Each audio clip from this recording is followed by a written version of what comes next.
ставши на коліно, своє полкове знамено, дивлюсь на нього я востаннє, у нез'ясованій журбі, всю кров мою, всі скитання, воно вібрало у собі, всю кров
Прийшли окупанти до нас в Україну, форма новенька, воєнні машини та трохи поплавився їх інвентар.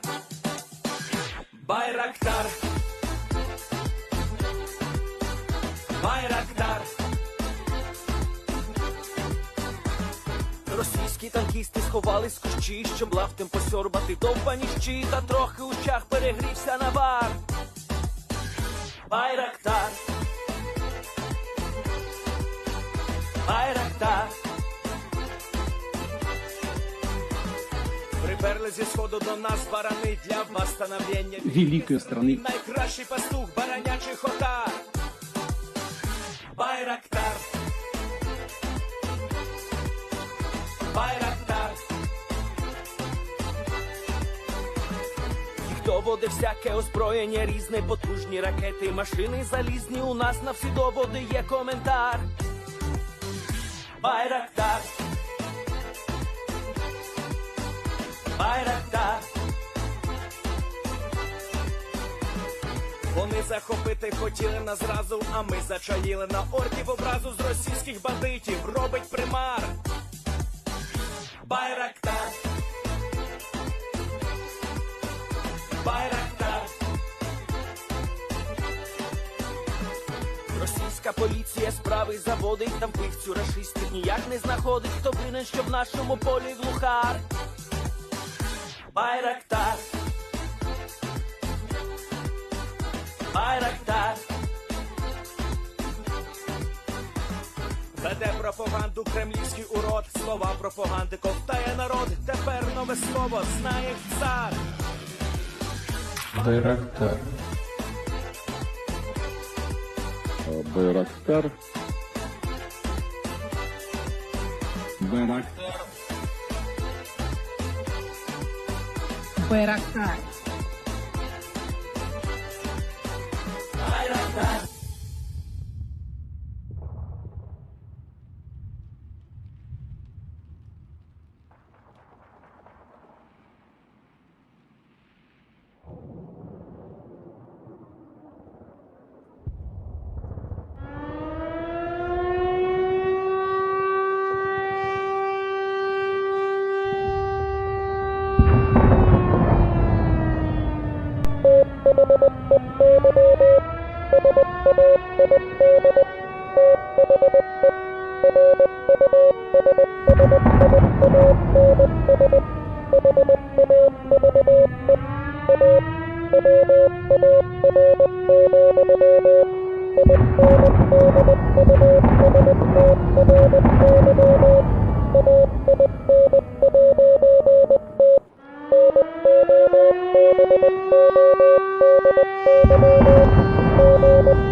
Yes. The Leaf Street Army sends its regards.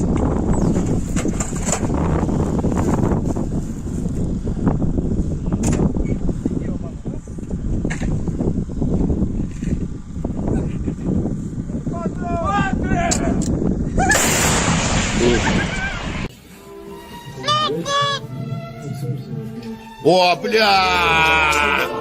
Игорь!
Hello, everyone. I'm the Enforcer, and I'm accompanied by Enforcer Matt.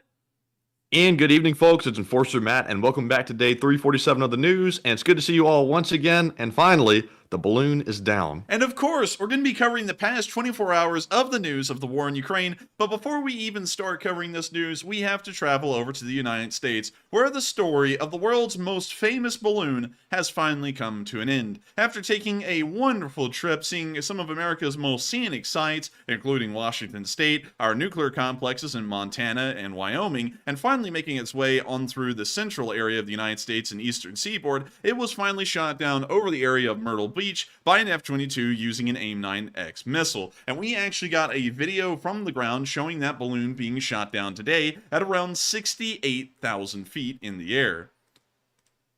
Right there you can see the contrail of the F-22. I mean, you see the balloon right there. You see the AIM-9X has now been fired, and we see its separate streak being made. The streak is now ended right there, meaning the propellant has been used up from the AIM-9X, but it's still guiding itself to the balloon. The balloon then gets hit, it explodes,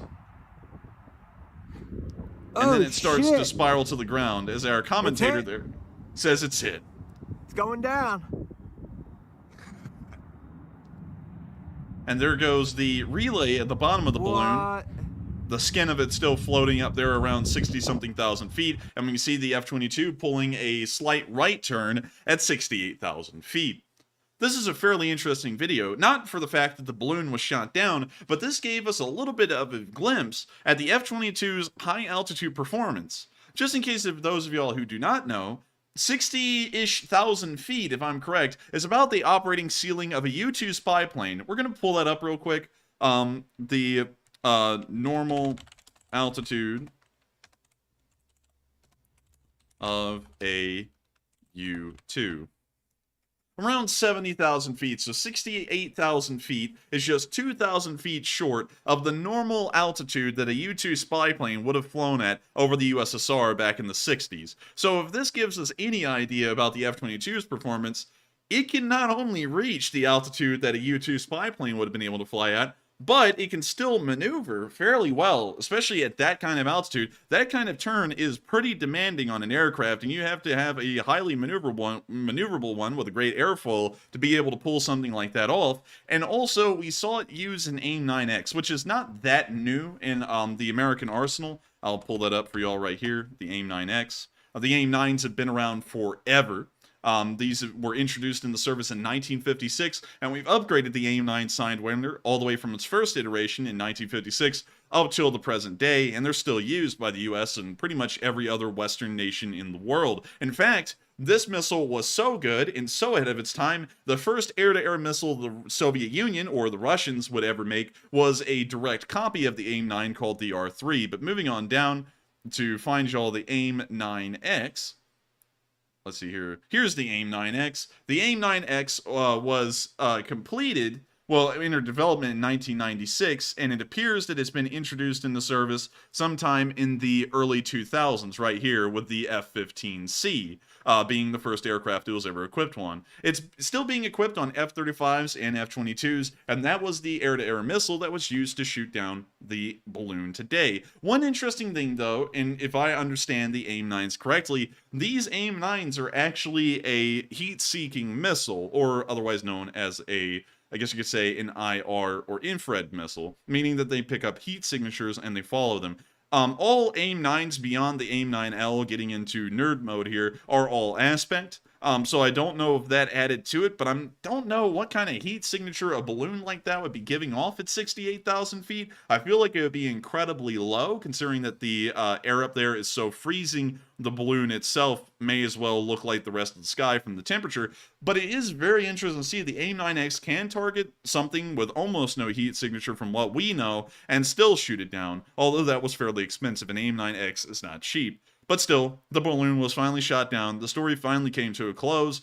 And with that, we're now going to be moving on into... You gotta give credit. After all the years of training on the F-22, all the billions of dollars spent, the first kill is basically a weather balloon. Yeah, I forgot. It was worth it. I forgot to also mention this as well. Our venerable and feared F-22 fighter, the finest fighter aircraft that the United States has ever made as far as air superiority is concerned, the first confirmed kill it's ever gotten in its service beyond drones is it's literally just a weather balloon, pretty much.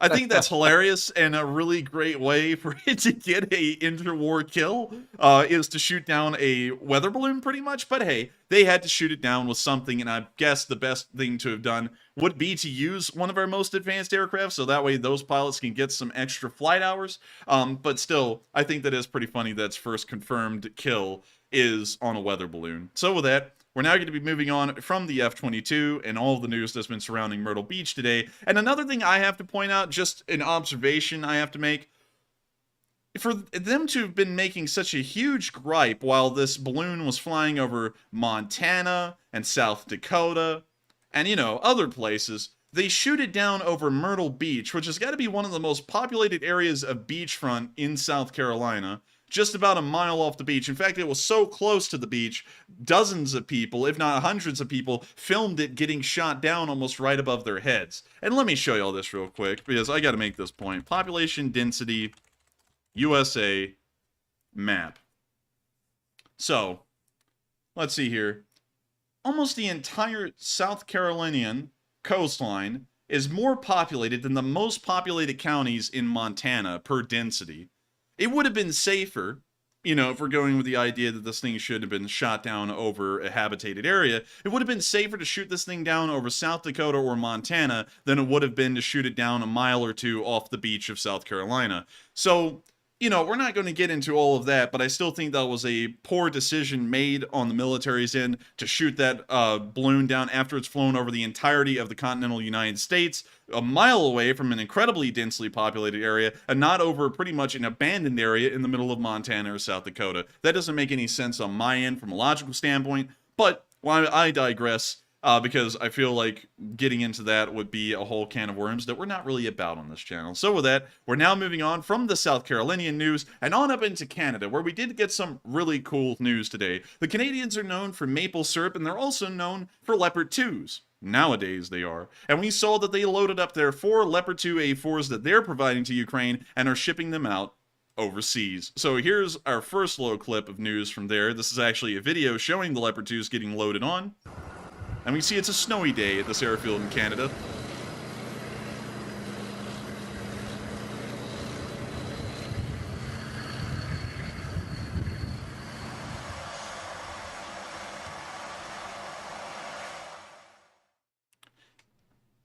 That was a very, I guess you'd say, concise video, but still, we can see that they're on their way, and it's great to know that the Ukrainians will be getting 4 Leopard 2s here in the near future. They'll most likely be trained on those Leopard 2s inside of Poland in their accelerated training program. Regardless, these will be provided by Canada, and that is a great contribution on their end. We also got some other pictures of the C-17 departing the airfield and also loading the Leopard 2s. Here we can see the first image of the Leopard 2. It is a Leopard 2 A4. When you see it being loaded inside of the C-17, we can then see the C-17 taking off from the airfield and making its way across the Atlantic and on into Europe. So pretty neat to see. Also, Matthew, I got a good laugh. I see that the bots must be out in force. I got a really good laugh from one of them who said, "Do we care what you think?" No, and they're on my show. It's like, why are you here then? Yeah. And although also, I do see some good points being made in the chat, by the way. Like, there's a lot of varying opinions on the matter. I'm still kind of open to them all, but I do see some good points being made. And I've seen some good points being made, and someone said they don't live in the water. They also don't live in the middle of the unpopulated, I guess you could say, plains of Montana either. So you could shoot them down there as easily as anywhere else. I mean, like, here's something that I don't think a lot of people are thinking about. Places like Myrtle Beach, even in their off-season, usually have people somewhere around the beach or somewhere on boats right off the coast of the beach, sailing around on leisure cruises, and you have this giant balloon and its relay being shot down right above them and falling into the sea nearby. So I get what's being said there about that, but it still would have been better to shoot the thing down over Montana, because tell me right here if anyone's living here. No. Oh yeah, absolutely. Nobody's out there. Nobody. And the order was given on Wednesday, like we originally reported a few days ago. And the military single-handedly decided to wait until today. So the administration actually went ahead and ordered it on Wednesday, which at the time we announced that there wasn't really any substantial evidence to back up our statement because it was removed from several articles. But now we've discovered directly from the source that it was ordered, in fact. Yes, and also just to point out some things, because y'all are saying people don't live in the ocean, and that's a good point, but people also don't live here. They also don't live down here, and if they do, they're in towns like Riva, where there's 4 houses, and there's nothing but thousands upon thousands of square miles of ground that you could shoot that thing down in, and as long as you calculate the wind pushing the falling relay and where it'll eventually fall, there's no one that can get killed out here because nobody lives out here. Most of this isn't even used for farming in some of these areas. Like around here, you can see that it looks like cattle grazing land at best and just untouched federal land at worst. And that's why I'm saying it would have probably been better to shot this thing down here and send a message to the Chinese and let the relay of the balloon fall on land that's unpopulated than letting it fly over the entirety of the United States and shooting it down over Myrtle Beach just a couple of miles off the coast where it could have hit a recreational boat, or if a wind gust was strong enough, it could have started blowing it back towards the shoreline and closer to the beach, although it probably still wouldn't have landed on anyone. It would have gotten incredibly closer to a more populated area. That's my opinion, though. And some people are saying, you know, they did it right, they did it wrong. Some people are agreeing with me, some people are disagreeing with me. And Matthew, you might actually have a really interesting poll there as to what people are thinking, whether it should have been shot down earlier or shot down where it was today. But with that, we are going to be moving on into the next bit of news outside of Canada and on into Europe. Because up in the northern areas around Finland, there's a land called Karelia, and this area pretty much exists north of St. Petersburg and into the area of, I guess you could say, the eastern shore of Lake Ladoga in this area, and this is what's called Karelia. We actually saw some northern Karelian partisans in action today trying to take out military equipment on the railroads. And we're going to have to mute that, but I believe that is a signal box.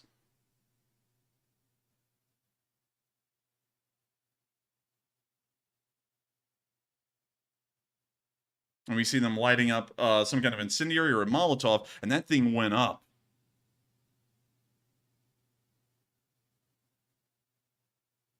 Dang.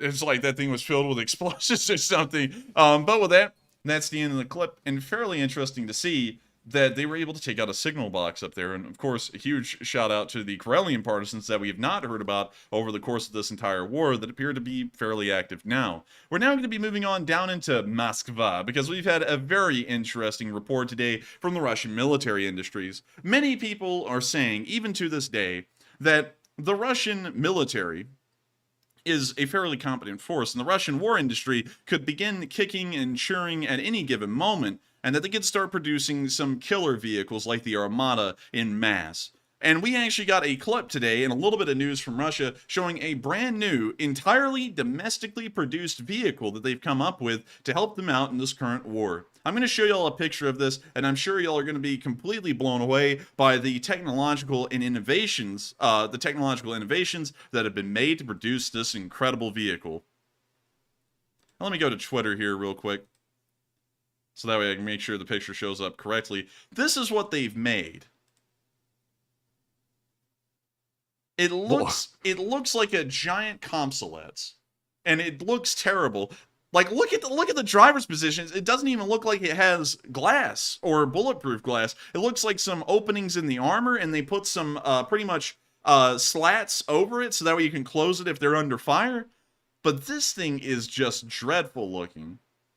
And it appears that it appears that it's some attempt to create a armored personnel carrier of some kind or a transport vehicle, but this thing is absolutely horrendous looking. It's probably very poorly made, if we could take an assumption, and also, to top it all off, this thing apparently operates off of a 106 horsepower engine produced by the Lada company. Sounds like they're really technologically challenged when they have to work entirely on their own. And also, some of y'all are also wondering what's a Komsolets, and I'll pull that up for y'all. Komsolets, sorry about that. APC thing, let me find that. Here we go. The armored tractor. This is what I'm saying it looks like. This thing here. This is a Finnish example, so just excuse that on the side. It was a Finnish captured one as well. But that's what it kind of looks like. It just looks like a bigger version of it that's been beefed up a little bit. But beyond that, that's all it is. It doesn't look that impressive, and considering that this is apparently the best armored personnel carrier that the Russians can produce domestically now, it gives you an idea of how critically damaged and injured their war industry would be if they were to mobilize completely. Yes, they can mobilize every factory in the country to produce these things, but are they even useful? Do they even have enough armor with a 106 horsepower engine trying to haul this thing around to stop rifle rounds from piercing the armor? Most likely not. That would be my opinion. We haven't seen this thing, of course, in combat yet, and this is the first iteration we've ever seen, but this is a true glimpse into the Russian war industry if it was to mobilize and what it would be able to produce, which is practically of no use whatsoever and obsolete in the modern day. We're now moving on into the next bit of news that we've gotten from Russia, where we also saw a teacher telling her students, war is friendship, war is love, you know, getting the kids ready for the death cult. So, here's the video. Война – это победа. Война – это любовь. Война – это друг. Война – это будущее, заложенное в мире. Пусть это останется в наших воспоминаниях. И да, очень важно, чтобы вы могли передать это будущим поколениям. Это чувство сострадания. And 1 second, you know, I'm just putting up a poll for y'all. Oh, wait a minute. Oh. Dang it. Oh, no. I'm sorry, Matthew. I'm My sorry. poll. I didn't know. My poll. I didn't know. It went to oblivion. Oh, I'm so sorry. I didn't know you were putting up a poll. I was sitting there thinking, I was like, I think he's too busy. I was like, I'll just put it up myself. And then we got two of them up at the same time. So with that, Dear. I'm sorry. I'm sorry about that, Matthew. I'm so sorry. I literally said the poll's going up right now, and I clicked the submit button. I saw yours pop up right when I did it. I was like, oh no! But anyways, when you see a teacher indoctrinating her kids into the war cult of Russia and making sure that they'll be ready to carry on the torch of their older peers. We're now going to be moving on from Moscow and into Ryazan after that terrible tragedy occurred here in the live chat, where you can see Russian soldiers once again refusing orders. This is not the first time we've seen it. It's probably not the last, and this one, of course, got incredibly heated like all the others. Да, в этом направлении. Мы одни тут, сейчас 35. Когда вот сейчас Шойгу-то говорят, да? Пули все отстреляли, 5 пулей, лопатами бегите, да, туда? Вот. А против танка, как мы идем туда? Аманди, давайте, если воевать, то можно. You see them getting into an argument here. Не знаю, не стою, вот эти все проблемы. Думаете, их не озвучивают? Думаете, их не озвучивают? We see one guy messing with a tube of toothpaste over there. Чего они ушли? Команда была какая? Вот сидит нахуй генерал. Вот сидит генерал нахуй, он сидит. Почему они ушли? Боеприпасов нет. Кто им дал команду? Кто им дал команду? Вчера комбриг или когда его вызывать? Когда вы это шли? Я дал команду, нахуй, он уехал, командующего сняли с должности, нахуй, за то, что эту позицию, сюда новую приехал, командующий сейчас. Командующего сняли, и комбрига сейчас, нахуй, съедаю. Сегодня Аврора, нахуй, сегодня Аврора бой был, там сожгли технику. Они, нахуй, чуть поменяли. We see them continuing to argue. It looks like this may be an argument amongst the unit itself. Почему вы отошли, нахуй? Вот, НАТО вот так. Это уже не специальная военная операция, тут уже законы другие. Я знаю. Давай, если Well, you see that the argument is keeping somewhat reasonable right now and keeping a little tame. Все, вот это и всем заявили были, да? It's now picking up in heat again. We can see Mr. Tallhat over here coming in. He's going to butt in. Лопатами будете команду ждать. Точно так же говорим. Нету техники. Мы не можем, мы как раньше не можем. Подошли, пошли вперед, пошли, подъехала техника, загрузились, See them continuing to conversate. It appears that this guy with the helmet way high on his head is trying to explain something. Могу показать его ноги. Просто не то, что они с этой, они черные. Он пришел к этому командующему, он говорит, ты кто? Он говорить даже не может, болеет. Я, говорит, командир роты. You see them all listening intentfully. Tall Hat takes a toke of his cig. Вот это снимает, а? Сука, кадыровские войска, нахуй, съебались с позиции и снимаете. Съебались? Как мы съебались за туда? I'm guessing that Small Helmet's the commander. Давайте солдат тоже подумайте. Tall Hat is staring Small Helmet down. We see that the entire unit's just standing around this road, just getting into an argument.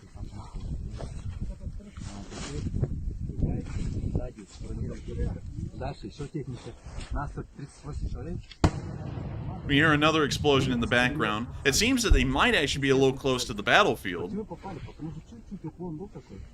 Потому что, наверное, лень гранатомета, да, было перед собой. It appears that this man right here is trying to explain to Small Helmet that things are not going good for him and they need to give up. I've also seen some of y'all translate that they're saying that they have no ammunition left and going back up to the front is a suicide mission.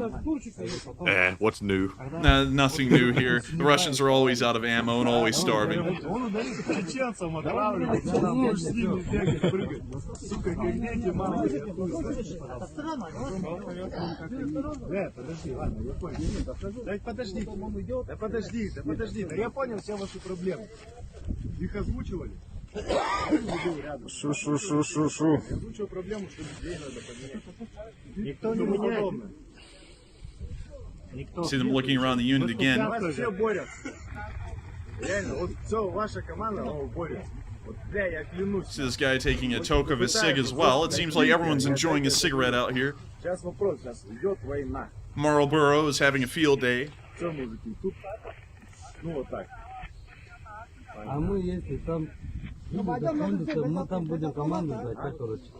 We can now see Flash Goggles standing around and listening in intently with his mouth slightly open, trying to suck in the good Ukrainian air.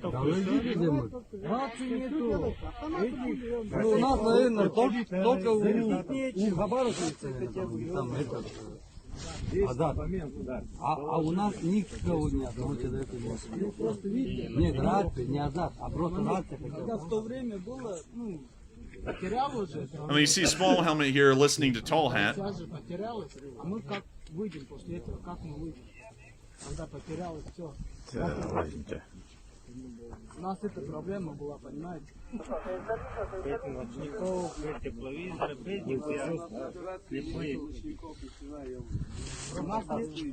See them looking around the unit again. There's a lack of rifles here. There's not a lot of rifles in this unit.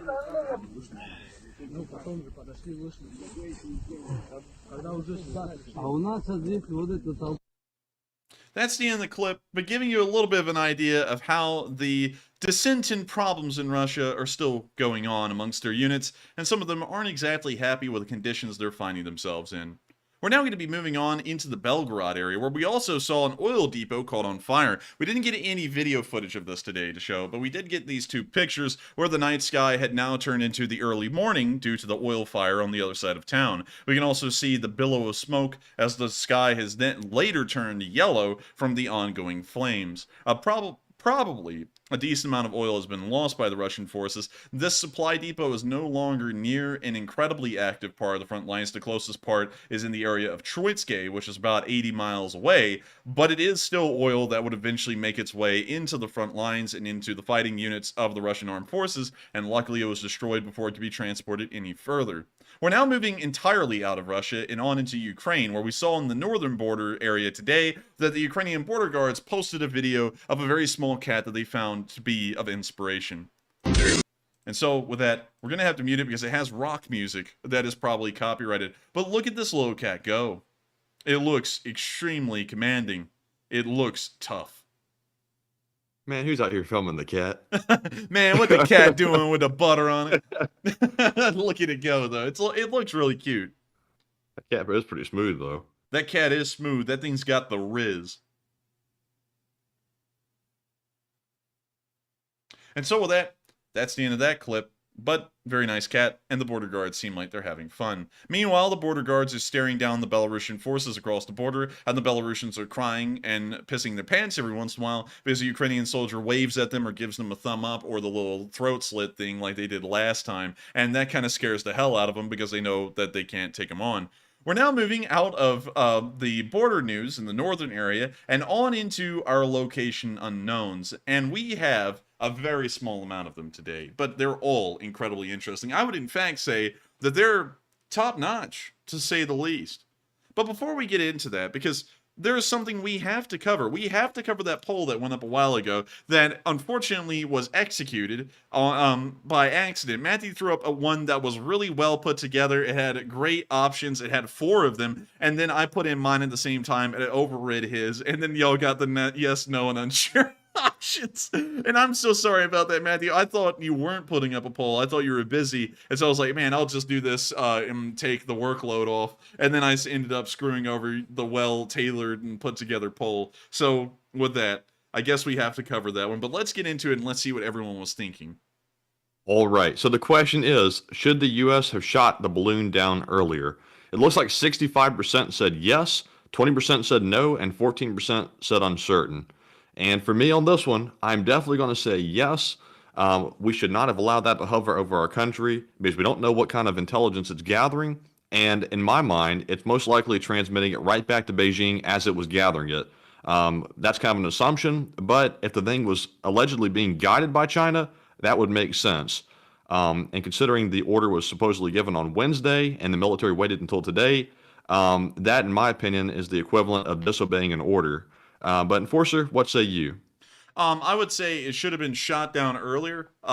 Certainly, I believe that it was a national security risk, and everyone's saying there were jamming aircraft, stopping it from gaining any vital data or information. It doesn't matter. It's a security risk. Are you going to allow a Chinese fighter to fly over Guam because it's unarmed? No. That would be a blatant violation of our airspace and our sovereignty. And while that balloon didn't really pose any actual security threat, in my opinion, it poses a threat to our sovereignty and our national image. It's humiliating to have another country's aircraft fly over our country without any kind of given permission. It's representing an entire nation's government, and it just flies over our country, and we do nothing to shoot it down until it reaches the entire other side. In my opinion, I would have shot the thing down earlier. And I can see, and what's interesting is that everyone was on board yesterday and the day before was shooting that thing down immediately. And now it seems that there is a smaller group, very vocal group, that thinks it was perfectly fine to shoot the thing down now. And some people are saying if it's shot down over water, they could collect the data. I don't think y'all know. Something falling from 68,000 feet, it reaches terminal velocity, and even if it hits water, at the speed it's hitting it at, it is going to pretty much be a solid object to it. It will crush it on impact with water, and it may as well have been falling on land. So, in my opinion, it should have been shot down over Montana. It could have been shot down over Alaska because from what we heard, it actually flew over Alaska as well. And Alaska, compared to its size, is practically unpopulated. You could have shot it down anywhere. And it doesn't even, and some people are saying there were no F-22s in Montana. Send an F-15. It doesn't have to be an F-22. An F-15 could easily shoot up an AIM-7 at the thing or an AIM-9 and shoot it down. In my opinion, it should have been shot down earlier. It was supposed, from what we know, to have been shot down earlier. The order was actually given to shoot it down on Wednesday, but it was shot down today instead.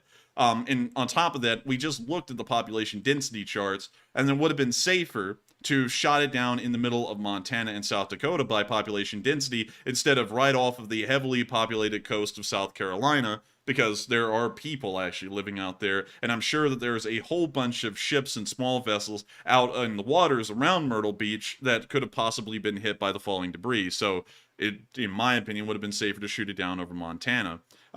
And, you know, some people are saying military experts say this, military experts say that. Military experts also said that Ukraine would collapse in a week to 3 days, and it didn't. So, you know, I don't really sit there and act like that's the final say in things, because if y'all have ever noticed, we also ran destroyers into cargo ships in the Sea of Japan multiple times back in 2020, and it appeared that no one really had an idea how to navigate a ship then either. So, you know, just saying, in my opinion, it would have been better to shoot the thing down over Montana instead of... And what's it look like outside of Billings? Because at the point the order was given, it was to the, I believe...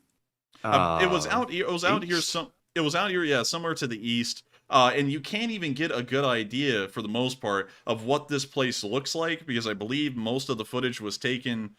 Oh, actually, in 2021, they updated it. But here's what it looks like out here. We're at a small town. We'll actually hop back out again and move on from the small town of Forsyth. and we'll move further down the road to about right here to show y'all what a normal area of Montana would look like. This is what it would have been shot down over. Practically nothing. There's a small farm right there, but the odds of the balloon's relay falling and hitting that farmhouse would be slim to none. In fact, if it had gone even further, if you're going out here, there aren't even roads in this area right here. And if we measure it out, it is over 50 miles wide. You have a 50 mile by 50 mile zone where there isn't even a farm that you could have shot this thing down in, and they didn't. So, and now I see people saying stick to Ukraine news. Listen, a lot of people are wanting to talk about it. A lot of people wanted my input on it. Then I give my input, and then people complain about the input. It's my opinion. You know, like... Here's what gets me. The president orders a balloon shot down. There's a chance to shoot it down in an uninhabited, basically, area. If there's one person within, like, what, 20 square miles or something, the odds of hitting that one person is slim to none compared to the national security risk that we have here. I have no idea why they waited to shoot it down until it got to the sea. Also,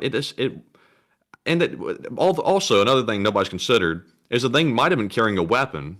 The military experts have admitted they don't really know what was on the thing. It could have been carrying an explosive to sabotage itself if it hit the ground. So we're going to let that thing float over a major city potentially and potentially blow up. It makes no sense to me.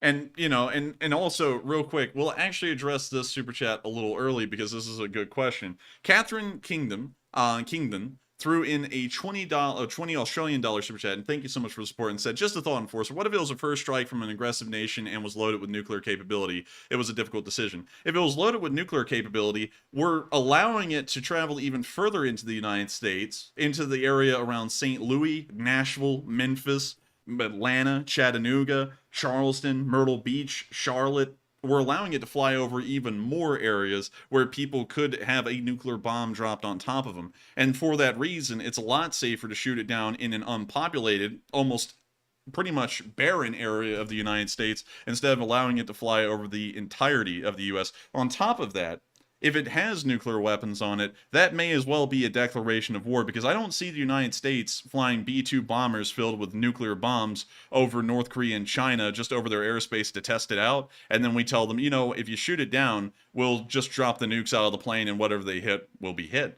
I just don't really see the idea of letting it go that far. And, you know, that's just my opinion. We're not, and of course, for some reason, I see some people trying to make it a political thing. I'm saying from a strategical standpoint, it doesn't make any sense to allow the thing to fly deep into the United States and all the way across it.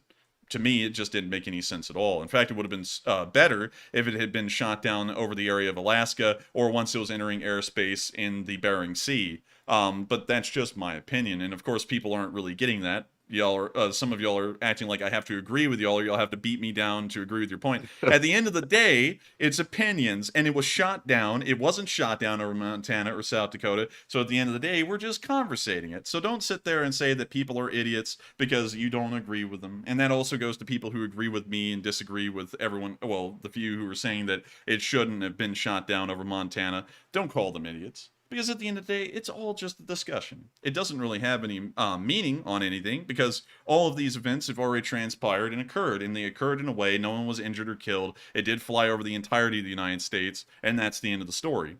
So with that, I hope we addressed that fairly well. And with that, do we have another poll?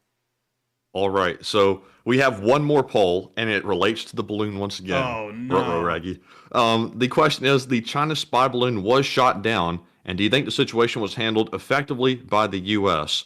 Surprisingly, pretty evenly distributed results. It looks like 39% said yes, it was done very effectively, 10% said unsure, 36% said no, it was handled badly, and 15% said, it was good for the circumstances. Now, I will say this one last comment, and I'll let the balloon subject go to rest. I think regardless of your politics, we should be very concerned that it appears the military did not carry out an order that was given by the president, regardless of who the president is. If he gives an order, it should be carried out to the letter that was given by the military. It should be carried out properly. I don't think that was done in this instance, and I think there should be more discussion about why that was. But Enforcer, what say you? I would say this. I would have to agree with Matthew here. the President of the United States, the Commander-in-Chief of our armed forces, ordered that the balloon be shot down immediately on Wednesday when it was in the vicinity of Billings, Montana. We're not looking at this from a perspective of was it right or was it wrong. I'm looking at it from a perspective of command. The president has all command here in the United States of America over the military. His word is law in the military, and his orders must be followed. The idea of the president issuing an order, and it has been stated today by the president, he did declare that order on Wednesday for it to be shot down immediately. For that order to have been delayed up until today shows that there is some kind of a lapse in the military in between the commander-in-chief's orders and those orders being executed. This isn't the first time we've seen that either. We've seen this under the prior administration as well, and I believe that is a dangerous precedent to lay out because it shows that the president has a very, well, pretty much all prior presidents are starting to have a looser control of the military's decision-making processes and what they do. That is the reason I'm arguing this at. The president gave the order on Wednesday to shoot that thing down, and the president, by and large, would have been perfectly fine with that decision. If you look at the population density out there, there's no one out there. It would have fallen, it would have been destroyed much like it would have been in the sea near Myrtle Beach, and the orders would have been carried out correctly, but it wasn't. And I know that some of y'all are saying, no, I'm sorry, I'll have to disagree. Some of y'all are saying he said, shoot it down when you can. The order was to shoot it down immediately. The military decided that they were going to delay that order. The order was precisely as soon as possible. And the question is, was it possible in Montana, or was the quickest they could do it over the ocean? And I think clearly the answer is they could have done it sooner than waiting for it to cross the entire continental United States. Yeah. Anyways, I'm going to leave it at that. So we're going to be moving on from the polls because, this is the end of this is just going to be an endless rabbit hole. And people are saying, come on, give it up, So anyways, we're gonna allow everyone to be a winner. If you said it should have been shot down earlier, you're a winner. If you said it was shot down fine, you're a winner. So with that, we're now going to be moving on into the question segment. So I know that most of these are probably going to be about the balloon. So what do we got? Right. So that is the end of the balloon talk. So the people that are tired of it, it's over. So you can rest easy. But anyways, that was our last poll. So moving on to our first super chat question. We have a $50 donation from Streb, and thank you very much for the support.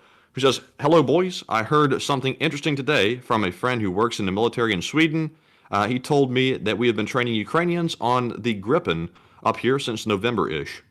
Really? Now that is really interesting here. The Gripen is a very good aircraft. It's not as multi-role as the F-16 in terms of what it can carry, but as an air superiority fighter, it is supposedly one of the best. Sadly, the export market hasn't been this grand for the Gripen. I believe it's only used by a handful of countries, including the Swedes, the South Africans, the Hungarians, and the Czech Air Force, and I believe there's also an order that's been placed by the Brazilian Air Force for a couple of these, but for some reason, no one's really biting at the Gripen.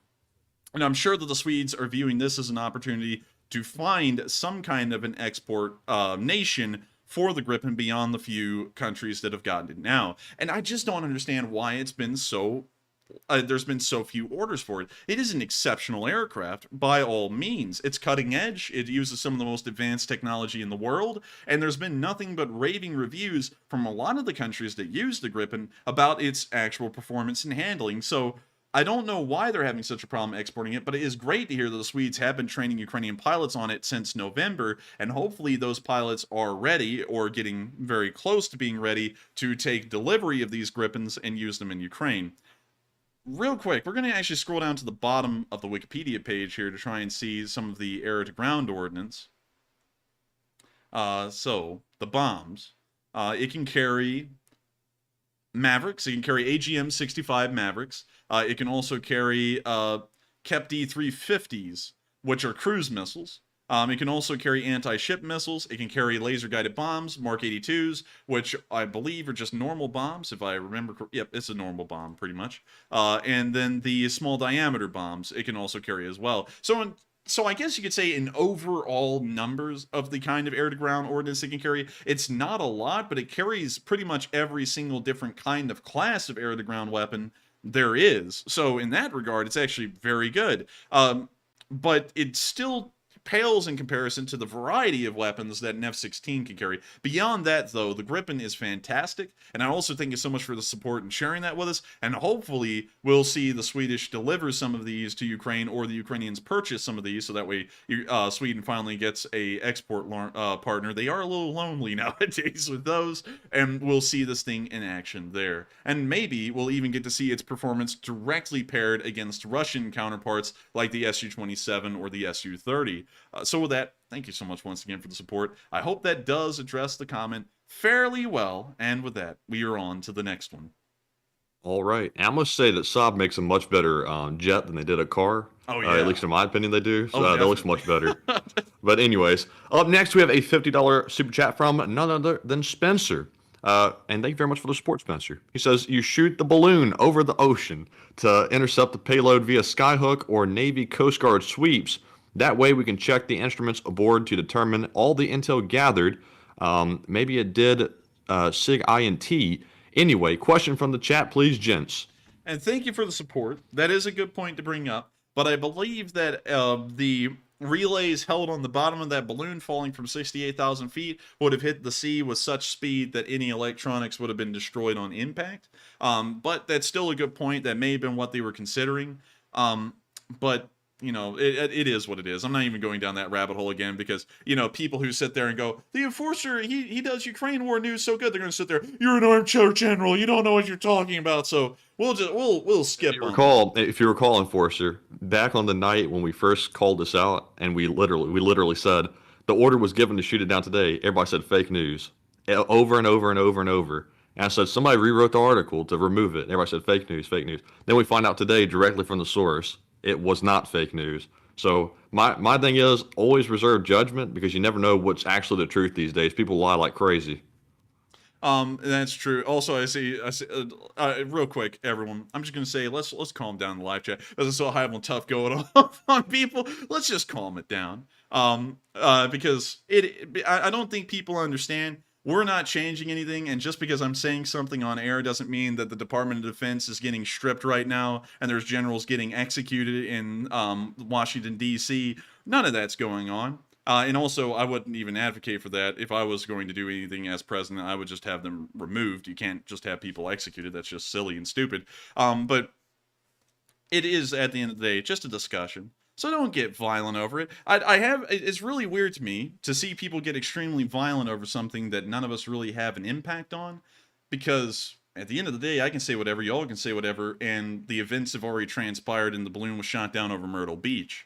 And on top of that, we're not even making it political. We're just covering our opinions on what the military should have done and how the order should have been carried out on Wednesday. So with that, we're going to be moving on into the live chat, but thank you once again for support and sharing that info with us, because that may have been the reason why they shot it down over the sea, and also considering that they had jammed it the entire time it was over the United States, there wasn't that much of a security concern if there was one. But with that, we are on to the next one. I mean, the live chat. Yes, and also I never thought I'd see the day when we had an Enforcer fight club going on in the chat. This is somewhat hilarious and also kind of disturbing to see how angry some people are getting over this. But let's see. So our live chat question, sponsored by Spencer, goes to, let's see here, Jason Harry, who says, "Do you think Russia launches their offensive next week?" ? I highly doubt that there is an offensive coming, because we haven't really gotten a lot of proof about the 550,000 troops.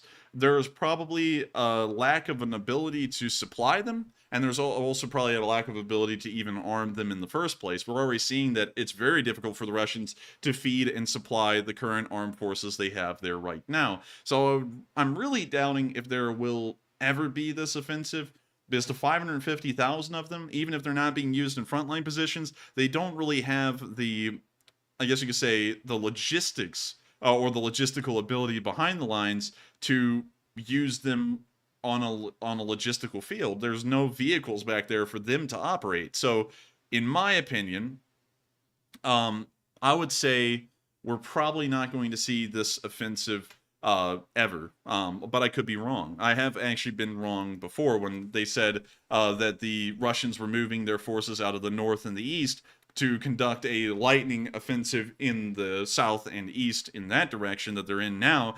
Back in the day, I said that probably isn't happening. They're probably just pulling those forces out entirely. They did move them down there, which I was wrong on, but I was right in one way that they weren't conducting a lightning offensive. They just ran right into Ukrainian defenses and got slaughtered again. But with that, I hope that does address that live chat fairly well. And I thank you so much once again for the support, sharing that little bit of info that you have to add to the whole situation with the flying thing. And with that, we are on to the next one. And thank you once again for the support. All right, and up next for our last super chat of the first segment, we have a $95 donation from Rope Access Work. Good and thank you very much for that. Very generous support. And also, they say JAS cannot be sold because the U.S. does not want NATO countries to buy American planes. Interesting. That is an interesting point, and the United States really does corner the, I guess you could say, aircraft market. They always try to make sure that people are not buying anything rather than American aircraft. That's what killed the Avro Arrow back in the day, which many of y'all probably never even heard about because it never made it beyond its original, I guess you could say, testing phases. This thing was going to be the next and greatest interceptor in the world. It was actually produced in Canada by the Avro Arrow company, but the United States did a little bit of work and had the Canadians buy F-101 Voodoos and F-104 Starfighters instead of this thing, so it fell to the wayside and then promptly died. Although in its performance, it outperformed the F-101 Voodoos and the F-104 Starfighters by a very high margin. This thing could, I believe, if I'm correct, nearly fly at Mach 3, at least a prototype. But let me go down here and check that. Maximum speed, of course, be Mach 2 plus. It could go at around 1,307 miles per hour, and this was an aircraft that was being tested in getting ready for export orders and also internal orders within Canada around 1957. So it's going over Mach 2 in the late 1950s. And we had just started to introduce aircraft that could go a little over Mach 1 into service in most countries in the world, and the Canadians had made an interceptor that was already going well over Mach 2 in the late 50s. So it was a very impressive plane, and that's also how the Avro Arrow got buried, and very little of it exists. I hate it because I think it's a really neat looking aircraft. It looks like a giant F-102 or an F-106, so I hate to have seen that happened to it, but I guess it's just a way of life. So with that, I thank you so much for the support, Rope Access Work. That is probably also the problem pertaining to the Avro Arrow, and that also is probably true, especially when you look at the Swiss Air Force, because the Swiss have refused to buy the Gripen, although there was a potential order for them, and instead they doubled down on buying F-18s. And let me go down here to the list of aircraft they have, so that way I can show y'all. Let's see here. Apparently they don't really have the numbers for them. I highly doubt that. Anyways, here's one of the Swiss F-18s that they have, and they've kind of doubled down onto these instead of getting Gripens, which they actually had a contract for, I believe, in 2008 or 2009. But anyways, with that, I hope that does address that comment fairly well. Thank you so much once again for the support, Rope Access Work, and helping this channel to keep on running and helping us to continue to cover the news. And with that, I believe that wraps up this question segment, if I'm correct, Matthew. And it does. And so with that, we're now moving on, as we see red balloons everywhere in the live chat. We're now moving on. Should we have balloon merch next? I said it in the chat and everybody got like excited for it, even though everybody was mad about the topic. Everybody's like, yes, balloon merch. You know what? We'll make balloon merch a thing. We'll make balloon merch a thing that happens. So with that, we're now going to be moving on, and we're going to continue our armchair generaling through the night, and on into our first bit of Location Unknown news, where we saw some Ukrainian partisans hack a Zoom call filled with collaborators operating the occupied governments in Ukraine, and they started playing Ukrainian music and trolling them. So here's the video. Also, sorry, it's really quiet.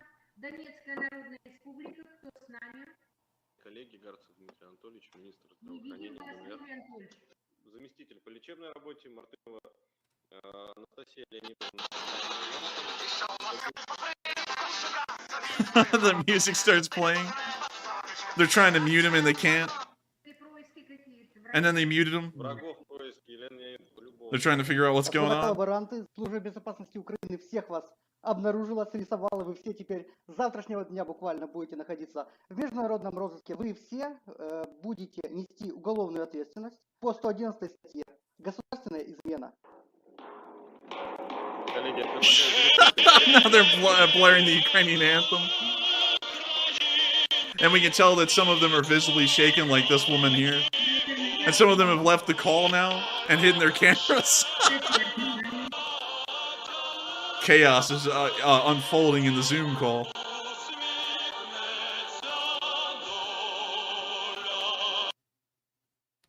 That's the end of the clip, and it's hilarious. Wait, hang on. Is that we're actually back? They're still at it.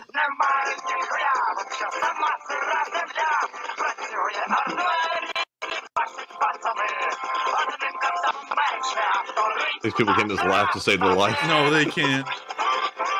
They're all probably scared that if they laugh at this, they'll get shot or fall out of a window or something here in the next week. Oh, yeah, that's true. Yeah, but still, I think that's hilarious, and it's great to know that the partisans are doing anything and everything they can to harass the collaborators, and also the Russians as well. They're doing a fairly good job at it, even in Zoom calls. So we're now moving on into the next bit of Location Unknown news we got, where we saw a picture of a Ukrainian prisoner that was exchanged today seeing an apple. And what's interesting is that Ukrainian prisoners of war inside of Russia have been so poorly treated that he's actually fairly happy to see just an apple again. And that's a fairly basic fruit. You know, you can get an apple anywhere. There's some of the cheapest fruits around in almost every part of the world. And the Russians have restricted their diets and probably starved them so greatly that an apple is looked at now like an incredible treat, a delicacy, if there was one. And it's sad to think that the Ukrainian prisoners have been mistreated this badly in Russian prisoner of war camps, where an apple can put a smile on someone's face for getting one. So with that, that's the end of that little clip. I just wanted to show that to y'all. And also, the Ukrainians got back some, I believe, 147 prisoners of war today in a prisoner of war exchange, and he is one of the many. We're now moving on into the next clip, where we saw the Russians have paid dearly for what they've been doing in Ukraine over the past 24 hours, with another 720 troops being killed. This is an approximate. It could be a couple of hundred higher, a couple of hundred lower, but we're going to have to tie this to a balloon and float it off to the critics and see what they think about it. We also saw that another 6 armored personnel carriers were destroyed today, another 13 supply trucks, 3 tanks, 5 artillery pieces, 4 drones, a Bobcat skid steer, 3 anti-aircraft vehicles, and that was it. But still, a fairly high number, especially in the armored personnel carriers and tanks, as we've seen over the trends. This is a fairly high number at this stage in the war, and hopefully we'll see these numbers continue to climb, along with the infantry losses, which are around a BTG's worth of forces per day, an incredibly high number, and we're starting to see that this has become the new average, and it will probably not stay the average for long. It'll probably get much higher than this over the next coming month or two. We're now going to be moving on. The Russians had their balloon bursted a long time ago. Oh, they had their balloon burst a long time ago. I feel truly sorry for the Russians that were flying on that balloon, because they got shot down over the Black Sea and just fell into it. And so yeah, it turns out it was just full of hot air. Yeah. Uh-oh. Uh-oh. We better not say that too much, because there's another man from the early 2000s that said that, and I'm sure that's going to start up something. But with that, we're on to our last bit of Location Unknown news, where we saw a Russian soldier get hit.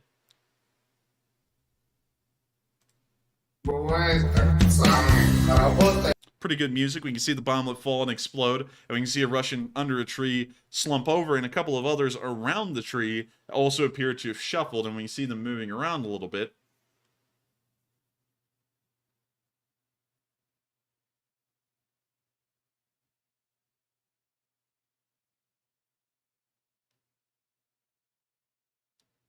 We can now see them taking naps, and it looks like they're very comfortable naps. That tree is a nice place to hang out. With that, that's the end of all of our Location Unknowns, but once again, fairly interesting throughout, and the Russians are still taking some very high losses. We're now moving into the Northeast, because the Northeast is also a very fun and interesting place, full of wonderment and all kinds of interesting stuff. So let's look over the past 24 hours, and let's see. Not a lot happened in the Northeast. So let's get into it and see what we saw on video today. Around Milivotka, we saw a Russian that got a little lost, and it looks like some Ukrainians picked him up and told him that he's now in Ukrainian captivity.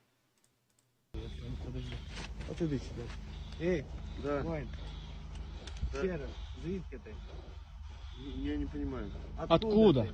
Нижний Новгород. А тут знаешь, де ти зараз знаходишся, в якому районі? Нет, Нет? нет. А якого хуя ти на Україні делаєш? Ну, мне воевать позвали. Макс, ЧВК Вагнер, нахуй.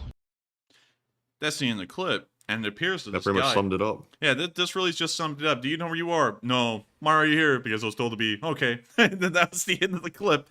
So it looks like he'll be spending the rest of the war in the Kula 2 weeks. We're now moving on into the next bit of news, further south and in the area of Chernopopivka, because things are popping off in Popivka. And we saw that a Russian got popped today by an artillery shell. We're trying to use the word popped as much as we can, if y'all can't tell. Here's the clip. We hear Ave Maria playing in the background as the Russian soldier waddles his way down the road, looking forlornly into the distance. A melancholic sight as the snow and clouds create a gray atmosphere, and the poof of the artillery shell adds him to that gray landscape, forever encased in the cold grounds below. I hope that was poetic. It sounded poetic. And we can see that the shell left quite a crater in the road, and we can see him hanging out right over there.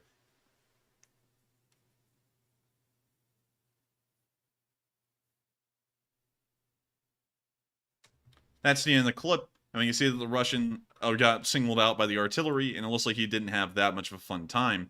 We're now moving down into the area of Belgorod, where we saw some Russians crawling away from an artillery strike. We can see them here. The artillery exploded. And you see this guy fell on the ground. His friend is like, "Oh, I'll drag you, bleed." And then he's like, "Oh, I'm just gonna leave him. See ya." He's like, "Wait, no!" He's like, "I'm still alive, you idiot!" Another shell lands. And now you see that he's not really, Yeah, anyways, we're going to be moving on from that. Y'all get the picture. We're now moving on out of the Belorivka area and down into the Zolotarivka area, where we saw Ukrainian Mi-24 firing off its unguided rockets at the Russians in the area. When you see the helicopter tilting up, when you see it unloading its rockets, and now when you see it tilting back down towards the ground, and most likely firing off its flares, although we didn't see them. Now we're getting a quick little clip through of all kinds of helicopter footage, and of course, sponsored by Garmin. I'm just kidding, it's not sponsored by Garmin. But that's the end of the clip, and it's really neat to see the Ukrainian Mi-24s still in action. We're now moving out of the area of Belorivka and Zolotarivka, and further on down and into the Bakhmut area. And of course, we have to go over the Bakhmut area again today in great detail, considering it's the only major battle occurring. If we look over the past 24 hours, it does appear that the Russians have actually been able to make a decent amount of ground in every single direction. Of course, it's not a large movement forward, but considering that the northern flank, the center, and the south have moved forward all at the same time, this is somewhat interesting to note. I don't really know what this is indicating at the moment. This may be indicating that Ukrainian forces are trying to move back into more advantageous positions, or the Russians have finally conducted so many human waves that the Ukrainians are having to retreat because they're nearly being overrun. We're not really sure, but one thing we do know is that every single bit of ground they're taking is incurring incredibly high losses. Losses that we've never seen at this level over the course of the entire war. So while they've taken ground, once again, it is a defensive war, and as long as the Ukrainians are able to bleed the Russian forces dry at the end and also maintain their sovereignty, at the end of the day, they are winning the war. And so now it's time for us to get into the northern flank around the area of Vuhledar and check out some Russian soldiers that have been wounded here. When you hear the flute playing as the Russian soldiers walk around.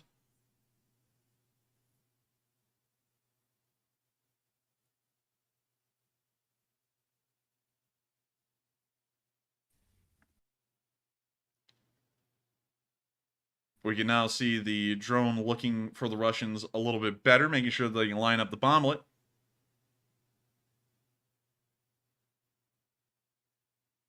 We now see the bomblet on its way down. We can see a Russian on the wall. The bomblet explodes, and it looks like the Russian got quite a shock. Oh, golly. Oh, boy. When you see the white leg band on him, and we now see them pacing around and panicking as one of them appears to have gotten the short end of the bomblet. They're now tossing him into a small chicken coop on the side of this house. and wandering around, and they're also going to toss this gun on top of them just in case. We now see them all climbing inside the shed, and that ends the video, but once again showing that the Russians are not having an easy time in the area. We're now moving on to the next clip from Vuhledar, where we also saw 5 Russians get blown away by none other than Madyar. Igor! And so, here's... Заїбали ті мразі хробаки. Ну нема вам тут місця, нема. І не буде.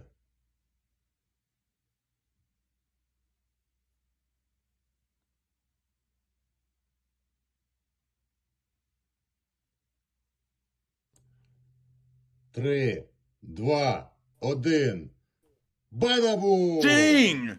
Oh my Dang, god! that was a big explosion. Yeah, I don't even know what hit him. They don't even know what's hit him.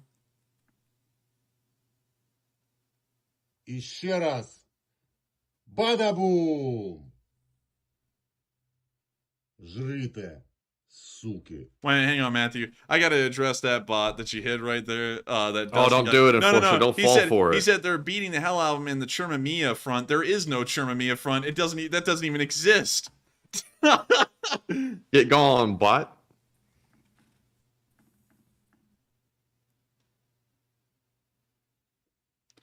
Dang, even Madyar's quiet on this one. He's just watching the cloud. А ще джага-джага! Now you see something on fire over there. Експрес-методом. Очі та жало. And that's the end of the clip. But you gotta give a lot of credit to Madyar and his boys, because they're doing a great job out there on the lines, making sure to boil up the ammo, and also cause a lot of, I guess you could say, overall victory. At least in terms of inflicting Russian casualties. We're now moving down behind the area of Krasnohora, where we also saw the Ukrainians give a review of one of their premier main battle tanks before the war. It is of a Soviet vintage, but heavily upgraded by the Ukrainian armed forces, the T-84U Oplot. And so, here's the video. An incredible review by United 24. We're also going to let the music play on this one because I'm hoping it's not copyrighted.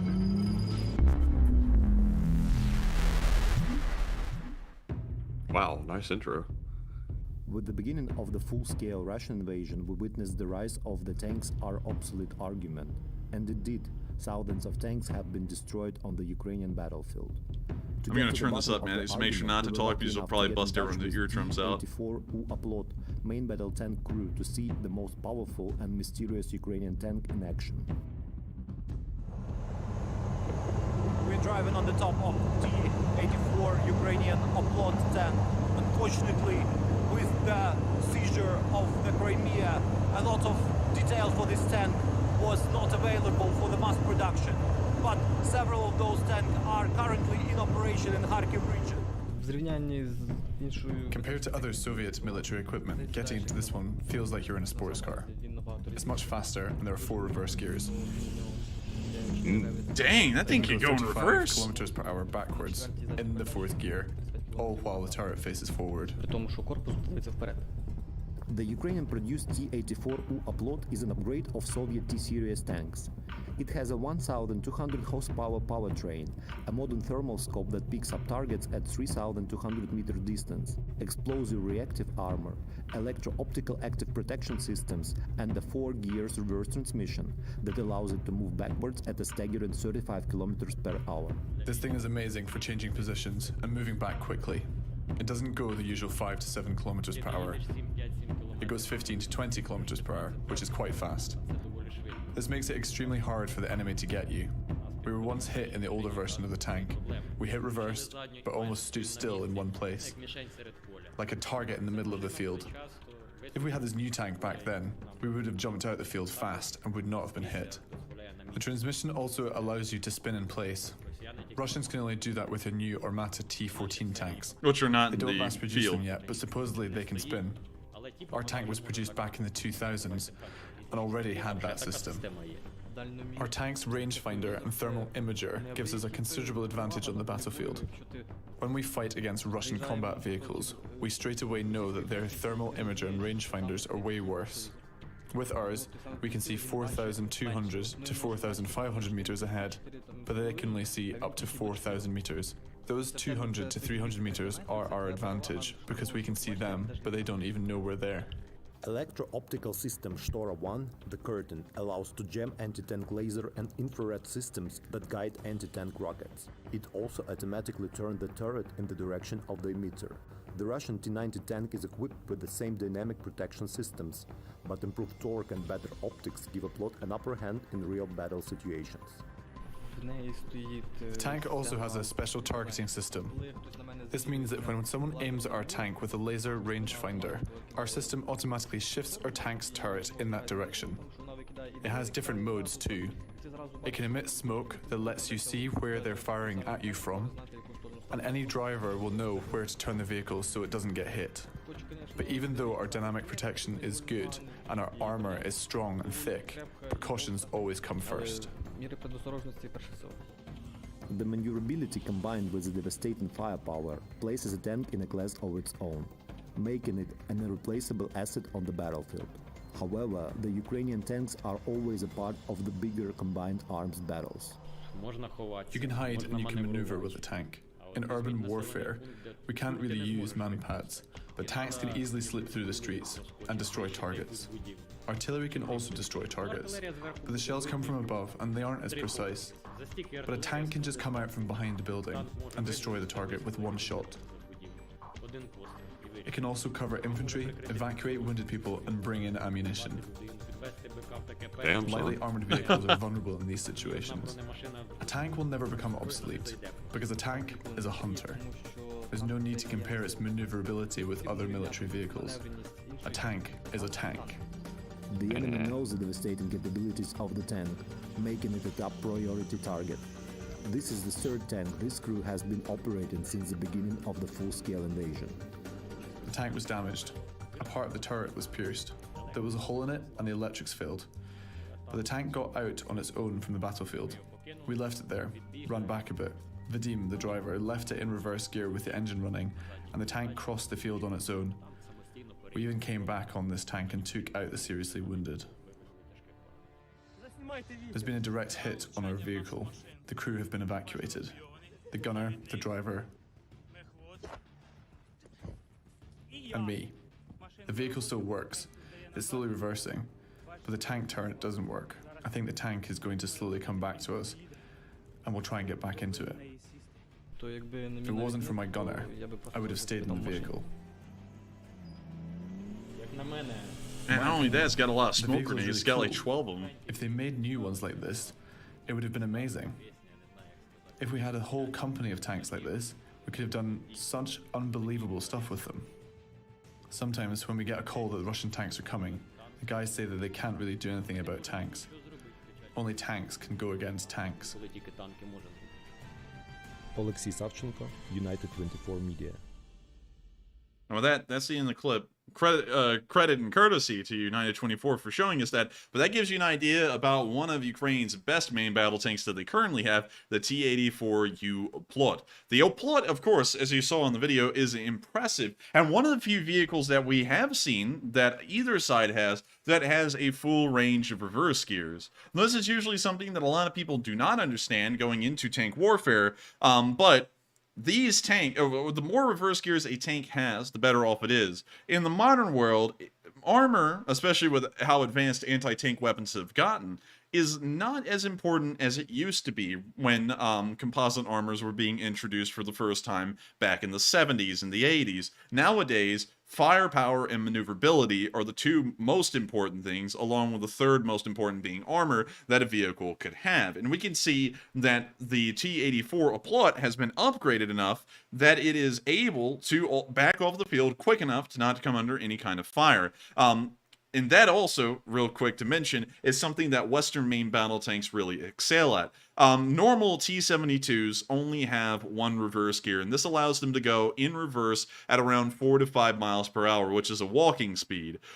A Western tank, almost all Western tanks, have several reverse gears, which allow them to get all the way up to around 25 miles per hour in reverse, which is incredible. And the best tank that has the most reverse gears, the best tank in terms of being able to reverse, is ironically the Leclerc from France. And here, insert all of the French surrender jokes and everything, because everyone always makes fun about the French surrendering. But one thing that they can do well is create an incredibly good modern tank. And the Leclerc has as many reverse gears as it has forward gears.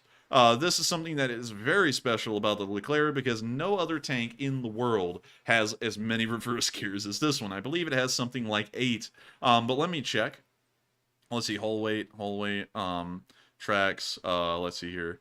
Engine displacement, acceleration, transmission, suspension. Let's see, tracks. It doesn't say anything about that.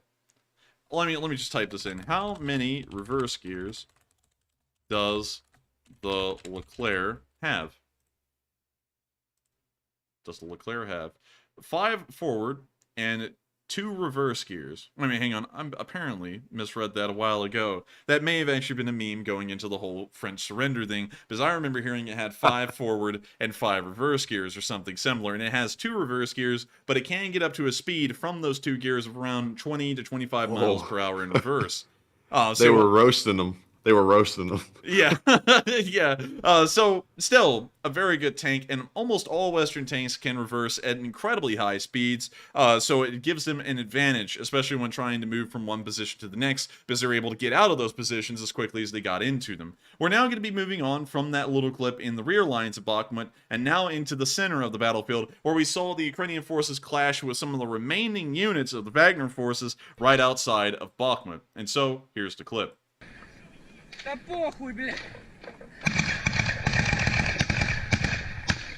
You see the Ukrainian Humvee engaging the Wagner group further down the street, and I believe that we've actually seen this clip before, and it's a duplicate. Я выйду. The first one started off about right here when he was, like, kind of standing near the Humvee, so I was kind of thrown off by that. Sorry about that, y'all. It is a duplicate. And so with that, we're now moving on into the next bit of news from the Bakhmut area, where we saw some more fighting in Bakhmut occurring. And of course we have to mute it, but we can see some Ukrainian soldiers moving through some destroyed buildings in the area.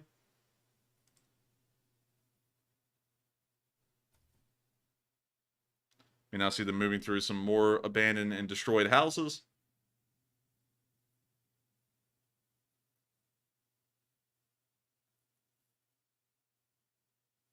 You now see them moving around the side of a building.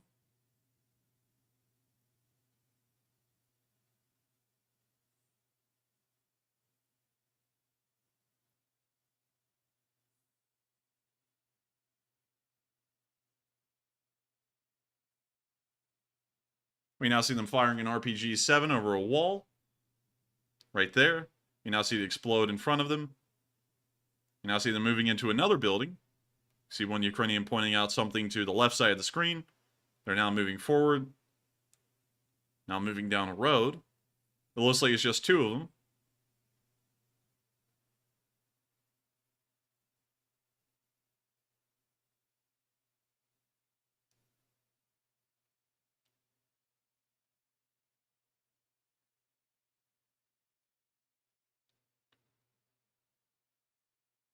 We now see them covering some soldiers as they cross the street.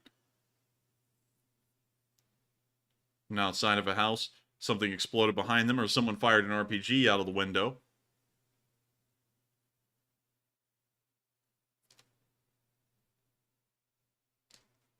We now see them firing once again over a wall. You see them firing another RPG and then backing up.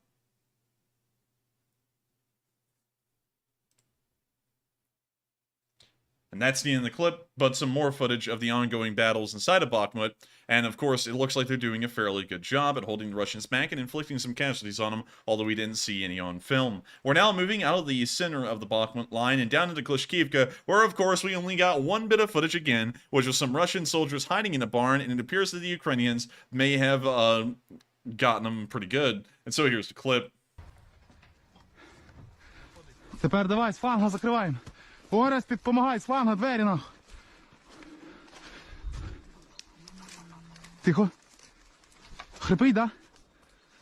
З фланга, поможіть. Акуратно. They're now looking in the barn. They realize there's Russians in there, so they start shooting inside of the barn. And now we can see him moving in. Акуратно. making sure to clear the rooms as best he can. Вниз гранату. Ха? Не понял. And this guy's got some balls because he's just walking in there and clearing a room with nothing but a reverse baseball cap on.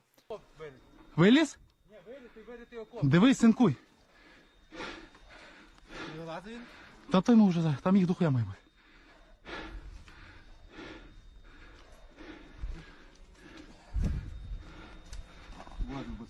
Давай, давай. You now see them tossing a nade into the building. It then explodes, taking the window out with it. And I think they got him. Хорош. Well, that's the end of the clip. And really nice to see that they were able to clear the barn out. We're now moving on out of the Klushkievka area and the Bakhmut front in general, and now moving into the Donetsk region. The only bit of news we got was from around Marinka, where we saw a Russian BTR-82 getting slammed a little bit by a drone dropping some bomblets onto it. So here's the clip. We can see the first bomblet fall and explode on a crate. We can see the second bomblet fall and fall with an opening on top of the BTR-82, setting off some ammunition there for a short moment. And now we can see fuel leaking out of the side. They've dropped another bomblet, this one hitting the top side of the BTR. Once again. And again. We can now see a fire breaking out on top of the BTR. And we now see a time lapse as the fire continues to burn. Bomblets are still being dropped, and that's the end of the clip. Hopefully that fire was able to burn down the BTR-82, but we didn't get enough video evidence or footage to confirm that. So for now, it appears that the BTR was abandoned. It does have a fire ongoing, but we don't know if it was completely destroyed by it. We're now going to be moving on from this footage around the Marinka area and further on down towards Vuhledar, because, of course, nothing happened in Donetsk beyond that one clip. We're now moving down to the southern front, where nothing happened again, except for in Vuhledar, where there's still a small assault going on, where we saw a T-72, a Russian one, get destroyed. We're now going to be moving to Twitter to watch that clip. And so, here's the footage. Also, we'll be having to mute the baby soundtrack. We can now see the T-72 pushing a BMP-3 out of the way down the road, although there's a perfectly clear tract of road in front of it. It might be trying to use the BMP for armor. We now see that the BMP has wedged itself sideways. The T-72 is now backing up into the other field of corpses around itself. And it's almost like foreshadowing, because not before long an ATGM will hit this tank and take it on out. When you see it looking into the distance, and when you see the ATGM come in and hit the engine bay directly, it appears that it's now caused a fire inside of the engine bay. The tank fires. Charlie Chaplin tank. And now it's racing off. Fire is still raging in the engine bay. And it's trying, Look at it go. it's trying to leave. Right now, cue this quick piano music. When you see an artillery shell explode, it appears that the fire has now been extinguished. The tank has now come to a complete stop. And it appears that it's now going into reverse a little bit. And now the video repeats again. But I gotta say, quite a nice Charlie Chaplin tank, and it's good to know that another one bit the dust. We're now moving out of the Vuhledar area, where you can see the losses really are piling up. And we're now moving out of the southern front, because beyond that, nothing happened here. There was no frontline changes. And on into the area of Kherson. Today, a Mr. S on the southern side of the Dnieper River that had been targeting and hitting the Kherson area was destroyed by Ukrainian forces.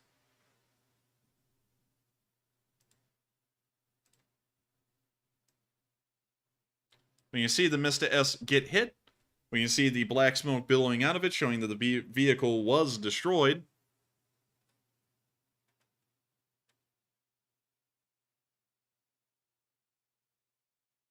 And it looks like the crew may be taking a nap. A fire may begin later, but I don't believe we see it in this film.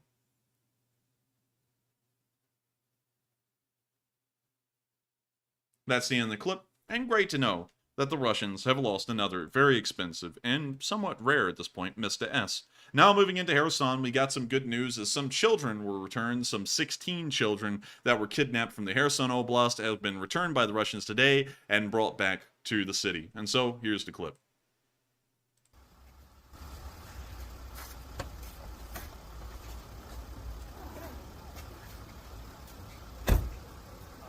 Доброго дня.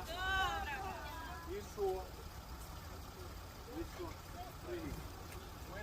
Ми ж вам обіцяли? Так. Застібайтесь.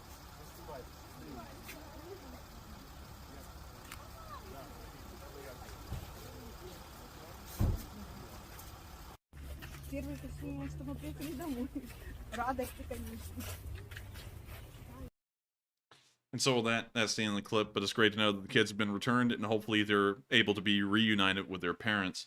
We're now going to be moving on from the Kherson Oblast, and of course you can see that every single area of the front line today was shrunk in one form or another, all the way from Svatove down to Kherson. The Russians have lost a vehicle or some soldiers in every area. It's now time for us to move on from the front lines of Ukraine and on up towards the capital city of Kyiv, where we have to listen to the speech from President Zelenskyy here on day 347 of the war in Ukraine. And so, here's the video. Бажаю здоров'я, шановні українці. Сьогодні маємо добру новину. Ще 116 українців звільнені з російського полону. Із них 114 рядові та сержанти, 2 офіцери, воїни нашої армії, Національної гвардії, тероборони, ВМС, прикордонники, ДСНС. Ми незмінно працюємо для того, щоб повернути додому усіх наших людей, які утримуються в російській неволі. Я щасливий щоразу, коли це вдається. Я дякую усій нашій команді, яка забезпечує обміни, усьому координаційному штабу ГУР, Буданову, Усову, Єрмаку, Клименко, Малюку, Лубінцю. Я дякую кожному, дякую усім, хто допомагав. Звичайно, варто згадати Дениса Монастирського. Цей обмін готувався ще за його участі. І його загибель дійсно велика втрата для нашої держави. Загалом від 24 лютого нашій команді вдалося повернути вже 1762 українців і українок з російського полону. Я дякую також усім, хто задіяний в допомозі цим нашим людям після їхнього повернення. Усім, хто лікує, відновлює документи, допомагає вирішити проблемні питання для звільнених з полону. Це відображає головний сенс того, що ми робимо. Відновлюємо і захищаємо нормальність життя для наших людей у вільній країні. Говорив сьогодні з Ріші Сунаком, паном прем'єр-міністром Великої Британії. Дуже важлива розмова. Дуже вагомі речі ми з ним готуємо. Подякував пану прем'єр-міністру, усім британцям за допомогу нашій державі. Зараз в Британії наші хлопці вже почали навчатися на танках Challenger. Це хороша машина і буде серйозна річ на полі бою. Разом з нашими партнерами щодня робимо все, щоб наші воїни мали достатню силу для захисту від держави-терориста.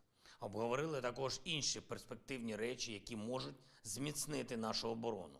Окремо торкнулося питання загрози міжнародному олімпійському руху, яка виникла через слабкість міжнародної спортивної бюрократії. Через тих, хто намагається фактично дозволити Росії пропагандистське використання спорту. Я радий, що у світі чують нашу позицію про те, що олімпійські принципи мають бути однозначно захищені від держави-терориста. Сьогодні ж я підписав відповідні документи, щоб зробити черговий крок для захисту та очищення нашої держави від тих, хто на стороні агресора. Є подання від Служби безпеки щодо осіб, у яких зафіксована наявність російського громадянства. Завтра ж буде зроблений ще один юридичний крок на виконання санкційних рішень РНБО. І ми працюємо для того, щоб синхронізувати наші санкційні рішення з юрисдикціями партнерів. Вороги вільного світу не мають права користуватись вільним світом заради своїх інтересів. Ще одне. За 346 днів такої війни мені часто доводилося говорити, що ситуація на фронті жорстка і що ситуація стає жорсткіше. Зараз знов такий час. Час, коли окупант кидає все більше і більше своїх сил на те, щоб зламати наш захист. Зараз дуже важко. У Бахмуті, у Vuhledarі, на Лиманському та інших напрямках. Але зараз, як і кожного дня, із цих 346 стійкість наших воїнів вирішує все. Наша стійкість. Не якісь там намагання і плани Росії, а хоробрість і рішучість наших бійців. Результативність і швидкість усіх, хто забезпечує та допомагає забезпечити наші сили оборони. Уважність і переконливість усіх, хто захищає міжнародні позиції України. Міцність і єдність нашого народу, усіх, хто працює заради нашої перемоги, і усіх, хто підтримує наших героїв і українську державу. Зберегти усі елементи нашої стійкості – це гарантувати перемогу. Слава усім нашим воїнам. Дякую усім, хто допомагає. Слава Україні! With that is the end of the speech from President Volodymyr Zelenskyy, and that also wraps up our day 347 news summary. Thank you all so much for watching. Of course, things have been exploding on here, maybe even flying away like a balloon. But I thank you all so much for watching once again. If y'all did enjoy, make sure to hit the like button. Also make sure to subscribe and join the Lee Spring Army as we fly our balloons around the world and make sure to explore what there is out there and also take a good look at the war in Ukraine. And so, with that, thank you all once again for watching. I hope y'all enjoyed those little jokes right there. I know that's going to start up the whole balloon thing again, but hey, sometimes we just got to let it fly. You know what I mean, Matthew? Yeah. Let it float. And so with that, we're going to be moving on into the question segment. But before we start addressing super chats and live chats, and also just want to let you all know again, we always address live chats every single night. It's just that we have to address all of our super chats before we get to those live chats, because the super chats are helping to support this stream, so that way we can cover the news and also address live chats. We will get to them, though, I guarantee you. But before we get to both of those, we have to get to the polls. So with that, Matthew, what do we got? All right, so now that we've guided the balloon across the stream successfully to the polls, the very first one says, Ukraine crews are quick to master the Challenger 2 in training, the United Kingdom says. Is this proof that Ukraine learns fast? It looks like 73% said yes. Now the USA should send the F-16. 8% said unsure, and 19% said no. Tanks are not as difficult as jets. And I still persist. I think Ukraine should get the F-16s. I think we can spare a few of them for them, and we should send them. But Enforcer, what say you? I think the F-16s should get sent to Ukraine. It's just a matter of training the ground crews and getting the pilots who've already been trained on the F-16s their fighter aircraft, so I think it should be fairly easy. Also, another thing, Matthew, I just remembered, speaking about, because, everyone at the beginning of the stream, the military experts know what's best. Didn't the military experts say that the Ukrainians would never be able to operate in Abrams, and then we sent them 31 of them? Oh yeah, they did. They said a lot of stuff. Yeah, I was just the experts ingest the same information we receive, except the people that are on national security councils.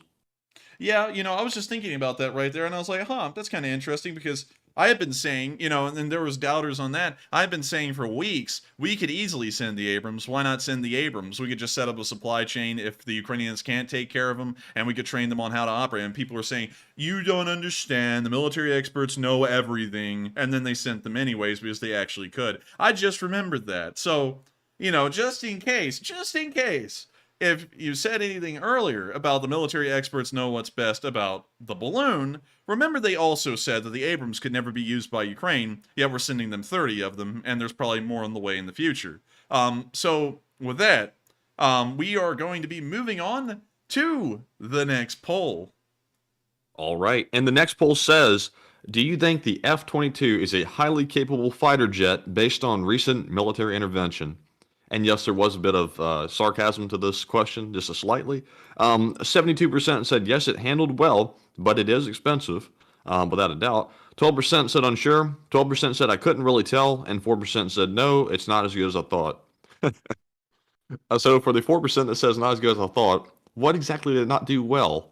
Because it did take that thing down. But I think it handled well, but the F-22, as has been noted for a very long time, is extremely expensive. But once again, it's another deterrent factor to prevent other countries from wanting to do things to us.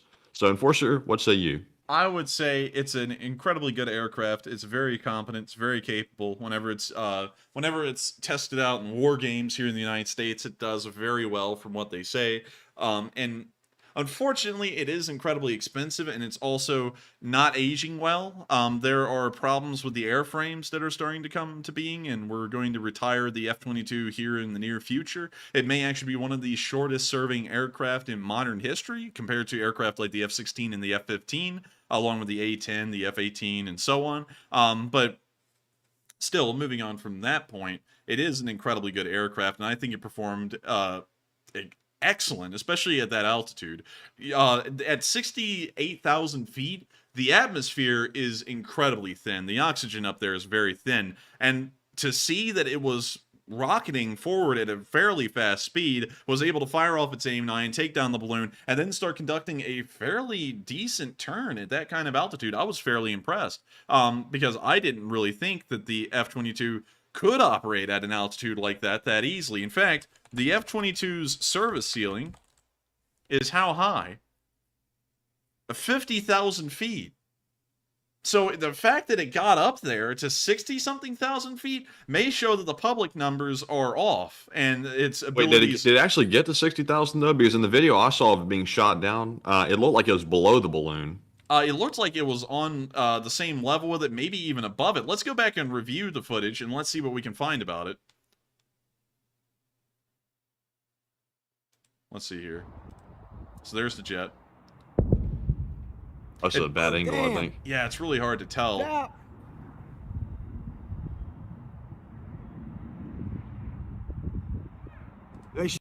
Okay, but here's... It's really, really hard to tell because there's no shadows or anything here you can tell anything from it. They shot. It's going at it right now. I have a feeling that it had to have been above 50,000 feet. Because Jamie Gaddy and a lot of people are saying that it shot the missile from 58,000 feet. And it may be the case that the publicly stated number of 50,000 foot service ceiling may be off, and they are drastically understating its abilities and its performance. So that way, you know, other people are thrown off as well if they don't already have the information. Just give it a while, everyone. I promise you this. War Thunder will eventually introduce the F-22 into its game, and we'll probably get all of the top secret documents about the F-22 because a pilot's going to get pissed off or a ground mechanic's going to get pissed off that they got the stats wrong and then just publishing them, because that's actually a bit of an issue. But yeah, anyways, I think that it performed incredibly well. Did you know, Matthew, that that's actually been a problem? What, the thing performing well? No, people leaking classified documents to War Thunder. Oh, yeah, I think somebody got arrested for that a few months back, here in the U.S. Oh, dude, it's happening at an accelerated rate. It used to be something that happened a while ago when the Challenger 2 was introduced to the game for the first time ever. A British mechanic... well, actually, I'm sorry, no, it wasn't a mechanic. It was actually a British Challenger 2 tank commander, got in an argument on the War Thunder forums, went to his base, got the classified documents, took pictures of them, and then uploaded them onto the forums to win the argument that the Challenger 2 was underperforming in the game, and then he got arrested by the Ministry of Defense. And since then... there has been a document leak from every single country. The Chinese have had secret documents leaked about the ZTZ-99, which is their modern main battle tank. There's been leaked documents on the F-16, the MiG-29, the M1A2 Abrams. Everyone in the world has had a document leaked thanks to War Thunder. And for a while, it was actually... thrown around, and it actually got addressed by the Department of Defense that people who played War Thunder may be on a NSA watch list, and then they said they aren't, because, you know, there's so many of them. But I think that's hilarious, though, that for some reason this video game is driving people to giving away top secrets that are vital to their own nation's security. Maybe that's actually what the balloon was after. It was after, top secret aircraft information to perfect the video games. Yeah, and so whenever you sit there on War Thunder, Matthew, and you say, the MiG-29 is underperforming, someone's literally going to pull out the top secret MiG-29 manual and go, I beg to differ, and just start flipping through the pages. Oh, man. But anyways, with that, I think we're on to the next poll, but I hope we addressed that one fairly well. Right, and we have one last poll before we move on to our super chat questions, and it is, quote-unquote, a large exchange of prisoners occurs between Russia and Ukraine, says Ukrainian official. What are your thoughts? It looks like 46% said this happens routinely, nothing new. 24% said that's great news, that's a good sign. 4% said unsure, and 27% said I'm surprised that Russia participated. And I must admit, I'm a little surprised that Russia did participate. It seems like they're trying to do anything they can to harm civilians and hurt people, and the fact that they actually, engaged in a prisoner exchange, that's a little interesting. But Enforcer, what say you? it's fairly normal from what we've seen over the course of the war. We saw the first prisoner of war exchange in the war occur about 3 weeks or a month after it started, so it's not that odd, but this one was especially large. It was around 146 prisoners returned, which I believe is the largest one to date. So that was a little interesting in its own right. But as far as prisoner of war exchanges go, it is fairly normal. So with that, I hope we addressed that poll fairly well, and we are on to the next one. All right, and that was our last poll, so we're moving on to our Super Chat questions. And up first, we have a very, very generous $100 Super Chat from Tangen, formerly known as Tangen Bragiri, because I hadn't said that in a while. But Tangen, thank you very much. Like button, everyone, and pick a question from the chat, please. And thank you so much for the support, Tangen. And also, everyone, please make sure to hit that like button. Slam it incredibly hard. If you want to see another balloon fly over the United States so that way we can have another nuclear fallout here in this live chat, hit that like button right now, and I will go directly to the Chinese government and tell them to pump up another balloon filled with helium, because we've got to get some internet arguments going. And so, with that, thank you so much. Let's give the support, Tangen. I hope we addressed that fairly well. Of course, Tangen is one of our Norwegian viewers of the Lee Spring Army up there holding the north, the Scandinavian areas. And I got to thank you so much once again for being a Lee Spring Army soldier, helping this channel to keep on running, and also sponsoring a live chat. And so without further ado, what is the live chat? And also, that was a joke, by the way, allegedly. We don't want the folks in the black suits showing up at the door. But anyways... the live chat question goes to Danny Coco, who says, you do realize that this anti-corruption push in Ukraine is because it's a requirement to enter NATO, right? Yes, it is a requirement to enter NATO, and of course, they would have to do it at one point or another, and Zelenskyy was elected also on a platform of fighting corruption, so it just seems to be in character for the current administration inside of Ukraine, and also, it seems to be a necessary step in their process into becoming a NATO and a EU member. So with that, I hope that answers that question fairly well, and we are on to the next one. And thank you so much once again, Tangen, for sponsoring that live chat. Yes, indeed. And up next, we have a super chat from, let's see here, Andre Mogusan. He puts in a $50 donation and says, I said uncertain on the poll because I'm unsure about the high-level talks that went on behind the scenes. I'm also unsure about how certain the U.S. was about what the balloon does. The shooting down might just be a show for the Chinese regarding the F-22. And I thank you for the support in bringing that up. That is a interesting point to talk about on the F-22. I have a feeling, though, that that was not their aim, because from what I know, let's pull up F-22 squadrons, and let's see the list of U.S. Air Force squadrons. Let's see which ones operate the F-22. So this one was deactivated in 2014, the 7th Fighter Squadron in Holloman. Let's see here. Looking for more F-22s. Oh. Quite a name right there. But they're at Hickman, which is in Pearl Harbor in Hawaii, so probably not close enough to do anything. Let's see here. Looking for more F-22s. The Fighting Eagles at Langley. These are in Virginia, so on the East Coast. We're looking for F-22s that may have been elsewhere. Let's see here. F-22s. This is a Tyndall. Tyndall is in Panama City, so not close. That's East Coast. Let's see here. No more F-22s? Wow, there's not really a lot of air squadrons that have F-22s. This one is in Anchorage. So the fact is that if they wanted to show, and the U.S. wanted to shoot this balloon down with an F-22, there could have been F-22s scrambled at Anchorage, Alaska, to go and intercept this thing. Because from what we know, the balloon did fly over Alaska. It did fly over the airspace up there as well. So they could have easily shot it down with an F-22 if they wanted to in the Alaskan area, or maybe in Washington, because I feel like there are some F-22s that are either in Washington or California.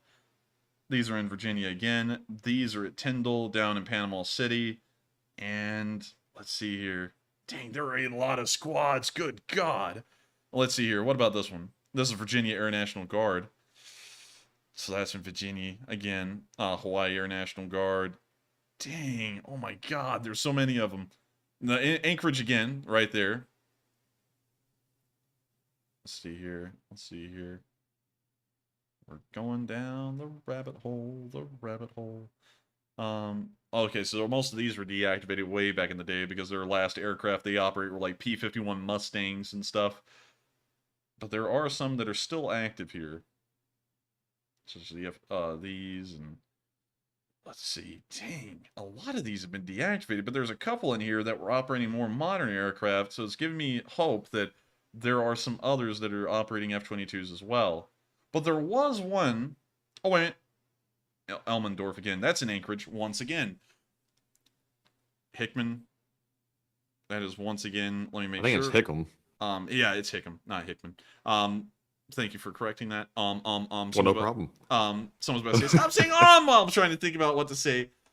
It seems as though there are not a large amount of F-22 squadrons on the western coast. It appears that the only ones are in Anchorage, but those were still close enough from the supposed flight path we know of that the balloon took over the Pacific that they should have been able to intercept it there and shoot it down. But you do have a fairly good point.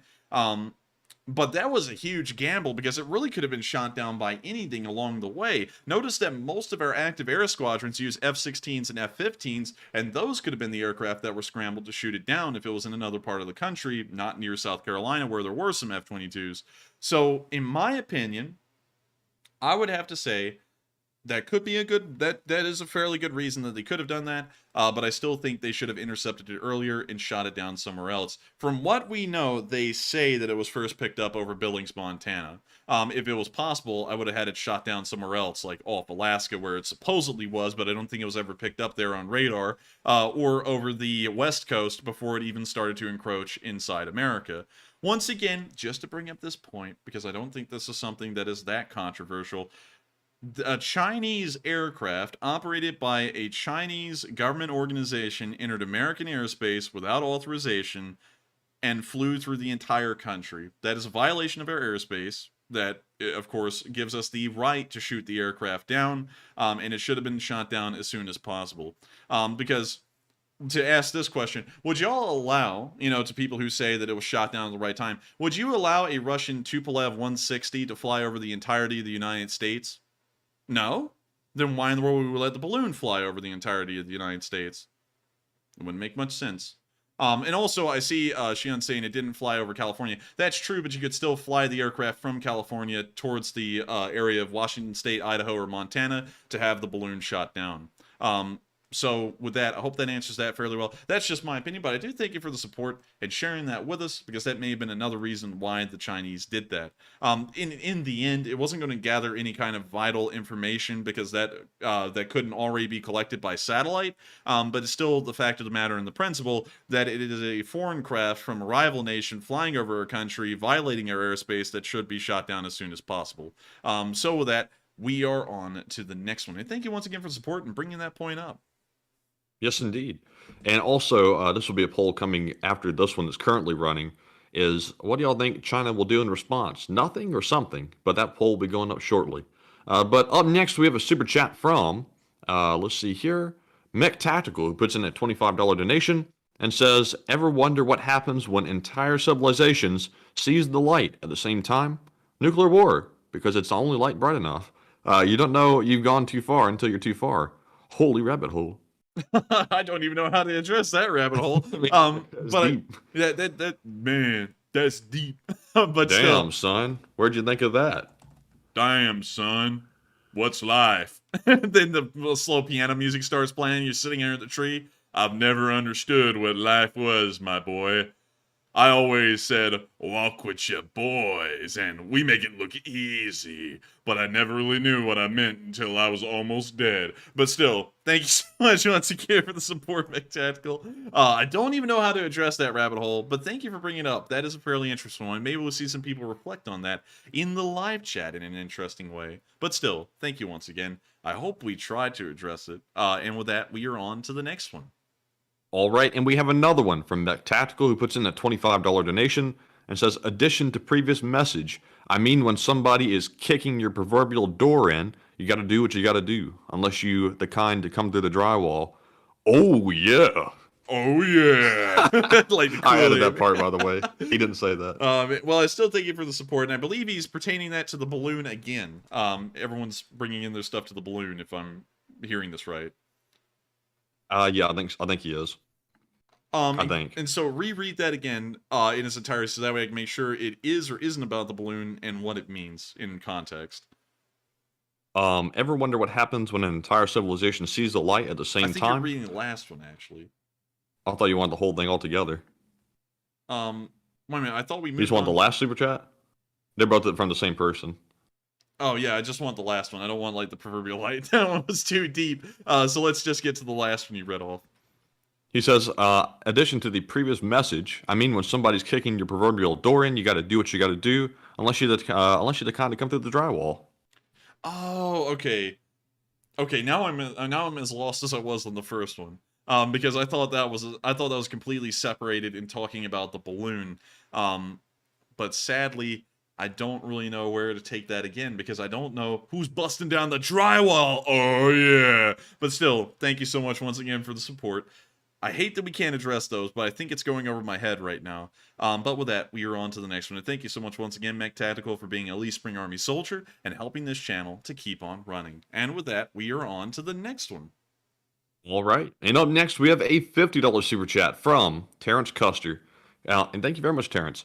He says, do you think the F-23 would have been a longer lasting and better choice over the F-22? I don't really know. That's a great question, and it really comes down to manufacturing quality because it's fairly similar in a way, the YF-23, and I believe the YF-23 went into... Oh, no, actually, this was the direct competitor to the YF-22 prototype. I don't think it would have, because it seems that it may have just been a problem with the first generation stealth aircraft, well, second generation stealth aircraft like these, that they may just have airframe issues, because it wasn't really sorted out how to get the stealth abilities, and at the same time ensure airframe structural integrity, and so that may have been a problem that would have also been run into with the YF-23. I don't really know, though. But that is a good question, Terrence, and I honestly think the YF-23 is just really bizarre and kind of menacing looking. Indeed. Like, this thing is scary. Period. It's scary. Damn, nature! You scary! But anyways, I think it looks Damn. cool. I think it looks really neat. You can see one here that's been treated poorly. It's being restored at the Air Force Museum. But I'd really think it would have been neat to see one of these things fly. If y'all didn't know, there was this thing called the YF, and if I remember it correctly, 232 or 223. Let me see if I can find it. Let's see. F-15 competitor. Let's see, this thing. I gotta find the name of it. It's that there's a picture of it right there. It's just that there is no name for it. Let's see here. Back in the decades, military looked at this and that. The picture disappeared. Let me see. The NA-335. Yeah, let me go find that. The NA-335. So this was actually supposed to be the F-15. This right here. This is a concept image of it. But that was kind of what the F-15 would have been. I don't know if we're... I'm glad they didn't go with that. Yeah, I don't know if we're lucky or unlucky that that thing did not get introduced into service. The reason why it didn't get introduced is because it was being designed by the company North American, and North American was having a little bit of financial hardships, and to produce this aircraft, which on paper, and also when it was actually test flown, outperformed the F-15 we have today in every single regard. Every single one of them, this thing was better in. The problem was it was going to be a lot more expensive to get this thing off the ground because North American had to build brand new factories and production lines to be able to build this thing, which made it so expensive that it knocked it out of the competition, and we got the F-15 we know today. It was actually this aircraft that scared the Soviets so badly that they went out of their way to go and create the Su-27. The Su-27... Oh, it's so ugly. We're so scared. Yeah. The Su-27s were actually designed to directly compete with the NA-335 and not the F-15, although the F-15 would end up being its direct competitor. But here's actually a model of what it probably would have been, what it would have looked like in modern service with the modern camo that you would have seen on an F-15. I've got to be honest with you, the thing's hideous. It just looks ugly.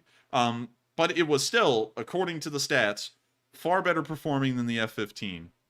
And look, they even had ads for it. It's a fighter pilot's airplane. He can best his adversary anywhere with full confidence in the machine. Head up, hands on throttle, and stick. That last line sounds kind of like it has an innuendo in it. Oh yeah, you want that throttle and stick, huh? But anyway, isn't the throttle? Oh, never mind. I was about to say something stupid. Forget that. Yeah, the throttle and stick are different, man. No, I was about to say something else. I'm gonna not say that though. You're going to digress? Yes, I'm going to digress and abscond from saying anything. And you're going to be admonished from the live chat. But anyway, that's right. Forgive me. Expeditiously. Oh, that's right. Yes, allegedly too. allegedly. But with that, I thank you so much once again for the support, Terrence Kunster. And I just wonder what the U.S. Air Force would look like if we went with the opposite competitor in every single contract that we didn't go with in the end. And so with that, we are on to the next one. And thank you once again for the support. All right, and up next, well, actually, before we get to our next one, let's address the poll real quick. Do you think Ukraine would have cracked down on corruption if it had not been seeking NATO membership? It looks like 54% said yes, it would have anyways, 21% said unsure, and 25% said no, they acted because of this fact. And I have to say on this one, I'm going to have to go with no. I think they did act because of the NATO membership, because here's my thing. What leader is going to have a government shakeup because of corruption in the middle of a war? That doesn't seem like something that's desirable.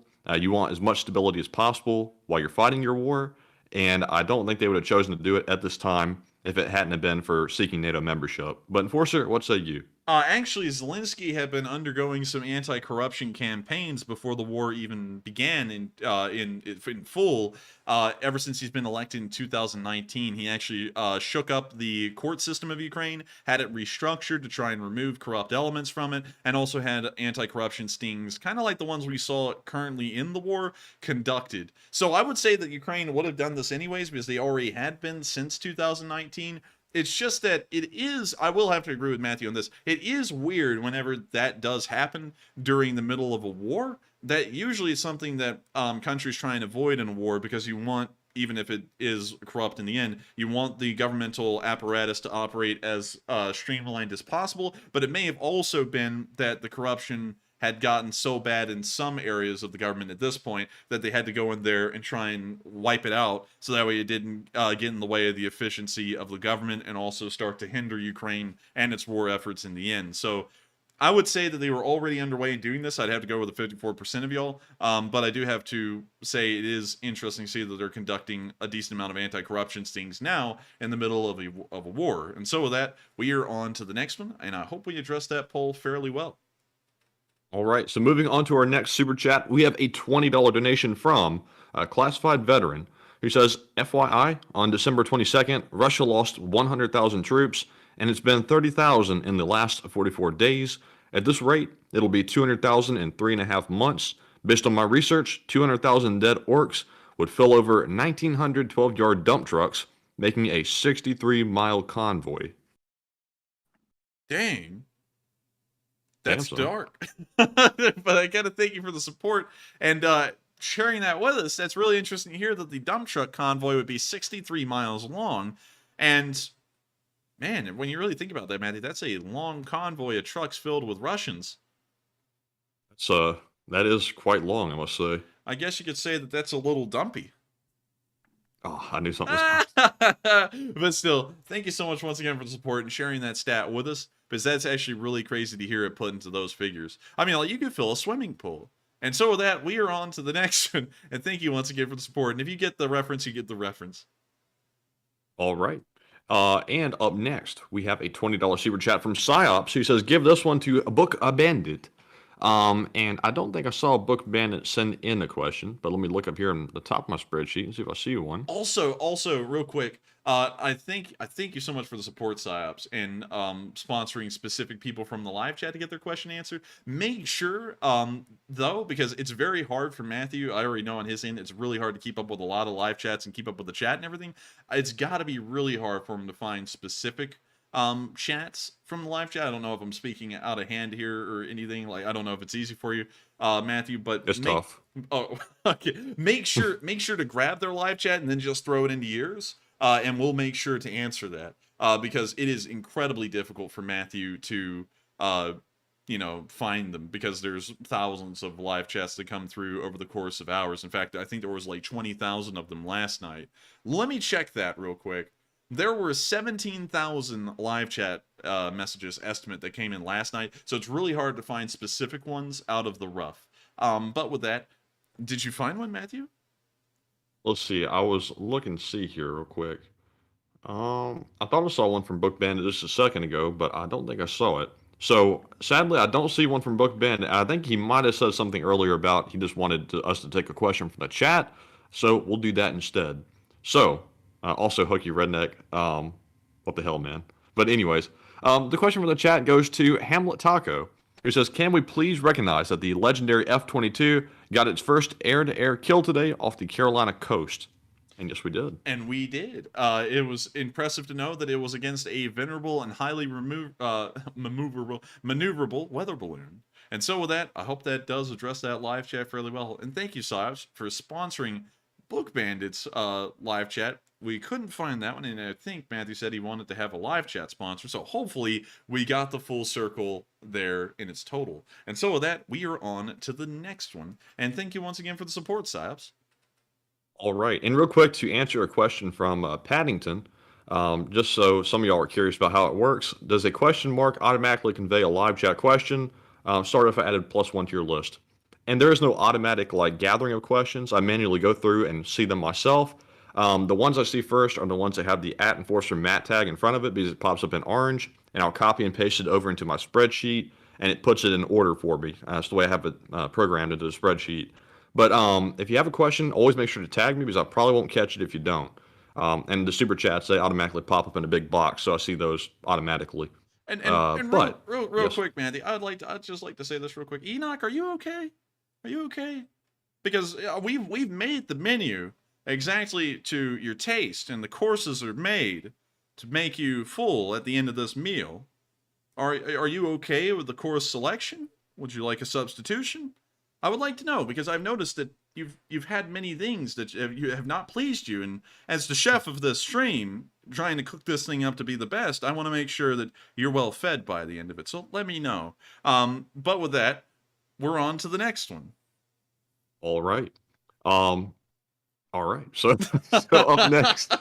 up next, we have a super chat question from, let's see here. Looks like Psyops again, who says this question goes to Montern.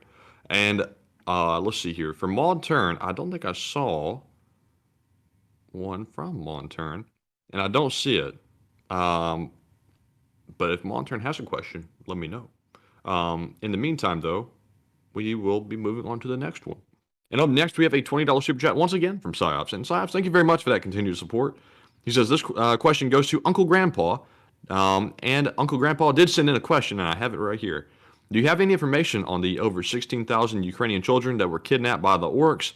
Thank you, Psyops. This is my official question at Enforcer Matt. Psyops bought it for me. And that was very generous of Psyops. And thank you so much once again, Psyops, for sponsoring another live chat. And to answer that, sadly, we don't have any exact information about a lot of the children that have been kidnapped and ended up inside of Russia. All we know is that thousands of them have been rounded up, gathered, and then deported into Russia, and then they've largely disappeared off the radar. So we don't unfortunately, beyond that, we don't really know what happened with them. We don't know the distribution of where they've gone across the country, what's happened to them, how they're being treated, who's taking care of them. All of that has ended up going into a black hole for us. So sadly, we don't really know a lot about them, rather than they're somewhere out there. So with that, I hope that addresses the question or the lack of information we have the best we can, because we're always trying to find information on the deported Ukrainians that have gone into Russia, but there seems to be almost no information on them, rather than, I guess you could say, rumors and hypotheses. And so with that, we are on to the next one. Also, Mai said abduction, not deported. That's probably a better wordage, but I usually just use deported because the Russians forced them. Well, yeah, that's kind of abduction. Anyways, with that, we are on to the next one. And also, Montern said, send the question to the live chat, so we sure will. And the question, sponsored by PsyOps and Montern, goes to W13RD Guy, who says, did y'all cover where Jeroshenko took a call from Steven Seagal on air? No cap. No cap? No cap. He's no not lying. cap? Dude, I did. I want to see that, though. If any of y'all have the link to that video, we will show it now. But I don't have it, and I haven't seen it. But if anyone can share that with us, I want to see it. And so with that, I hope we answered that fairly well. Thank you, Montern, for handing that over to the live chat. And also, thank you, Science, for sponsoring Montern, so that way Montern can sponsor a live chat. We got, sponsorception going on here. But thank you all so much once again, and I hope we answered that fairly well. And with that, we are on to the next one. All right, and to cover our second poll that I put up, the question is, what do you think China's response will be to the USA shooting the balloon down? It looks like 45% said they will make some charged statements, 38% said they will laugh and do nothing, 8% said unsure, and 11% said they will retaliate somehow. Now, given the fact I'm looking at some news articles on my screen here, I'm going to say they're going to make some charged statements. It looks like they said we overreacted. But obviously that's a load of bull hockey, because how's that an overreaction when you violate our airspace? But Enforcer, what say you? I would say the Chinese reaction appears to be incredibly light, because this is pretty much like saying on a diplomatic level, chill, bro, it's just a prank. It's just a prank, bro. Like, that's literally what they've said right there by saying it's an overreaction. And how is it an overreaction when they stop U.S. military aircraft from even flying in the South China Sea because they claim that the little islands that they dredged out of nowhere on top of coral reefs are a legitimate sovereign Chinese land? You know, where in the hell is that an overreaction in Chinese vocabulary? And once again, that goes into diplomats, I guess you could say diplomacy not being fairly applied. It's never fairly applied. That's the point. And the Chinese are not fairly applying it here. This wasn't an overreaction on our end, but it appears that they're trying to whine and cry about the balloon being shot down because, my balloon, my precious balloon. It was shot down, appeared to be peaceful. It appeared to be peacefully floating across American airspace. It's a balloon. It's a balloon. It floats. That's what they do. It's not violently floating. It's just floating. Why use peacefully? But on the ground, the suspected use of a spy balloon triggered a diplomatic maelstrom, and experts say has undermined efforts to repair relations between the U.S. and China. Maybe the Chinese deliberately impaired the efforts because they flew one of their own balloons over U.S. airspace. That's like saying the Chinese have greatly hindered diplomatic efforts in between the U.S. and China because the U.S. deliberately flew a spy plane over Hong Kong. That would be a stupid way to word that. We would be the one damaging the diplomatic relations at that point. That's a stupid statement. This incident is incredibly embarrassing for Beijing. It reinforces concerns that most Western nations justifiably harbor about China's great power ambitions. Let's see here. He added that the Secretary of State decision on Friday to indefinitely postpone his visit to China has defeated that would have been a huge propaganda win for Beijing, in essence signaling that America has dispatched its top envoy to China and not the other way around. So let's see here. Apparently, they actually had a course map showing where it had been from February 3rd at 5 p.m. to where it was... It was not shot down all the way out there. Yeah, it's junk. That's junk. Who is this? It was literally NBC News? Yeah, this was literally shot down about right there. That's just bull. Like, it wasn't shot down out there. How the hell would someone film that from their house in South Carolina? Okay, we're moving off of this news article because that map is just straight up BS. And now we can't even move off of the article. Thanks, NBC. Thanks. They're getting us all the way around. Yeah, NBC, don't click on their news. Oh, we're not going there either. I guess we'll have to go here. No, wait a minute. NPR is up there now. We're going to NPR. All right. Shot down while China called the downing an overreaction. On Wednesday, the president gave his authorization to take down the surveillance balloon as soon as the mission would be accomplished without undue risk to American lives under the balloon's path. Alston said military commanders had determined downing the balloon while over land posed an undue risk to people across a wide area due to the size and altitude of the balloon and its surveillance payload. President Biden told reporters he gave the order on Wednesday. The U.S. official said, to me, let's wait till the safest place to do it. He said they successfully took it down, and I want to compliment our aviators who did it. The downing came shortly after the FAA said it had paused departures from and arrivals to 3 East Coast airports, Wilmington, Myrtle Beach, and Charleston, to support the Department of Defense in a national security effort. Flights through these airports resumed after 3 p.m. U.S. and Chinese officials have given conflicting information on the balloon's purpose. The Chinese said the balloon is strictly used for meteorological research and accidentally went adrift into U.S. airspace because, meteorological balloons just fly across the entirety of the Pacific, which is the largest ocean on Earth, and accidentally into American airspace for reasons. And they don't even forecast it ahead of time that there will probably be a Chinese balloon flying over our airspace. I don't know what they were really planning on doing. Were they going to let it go all the way across the ocean, or are they going to try to bring it down and the Chinese are going to recover it like in the ocean? I don't know. I really Because surely they wouldn't let that thing float all the way back around the world to China.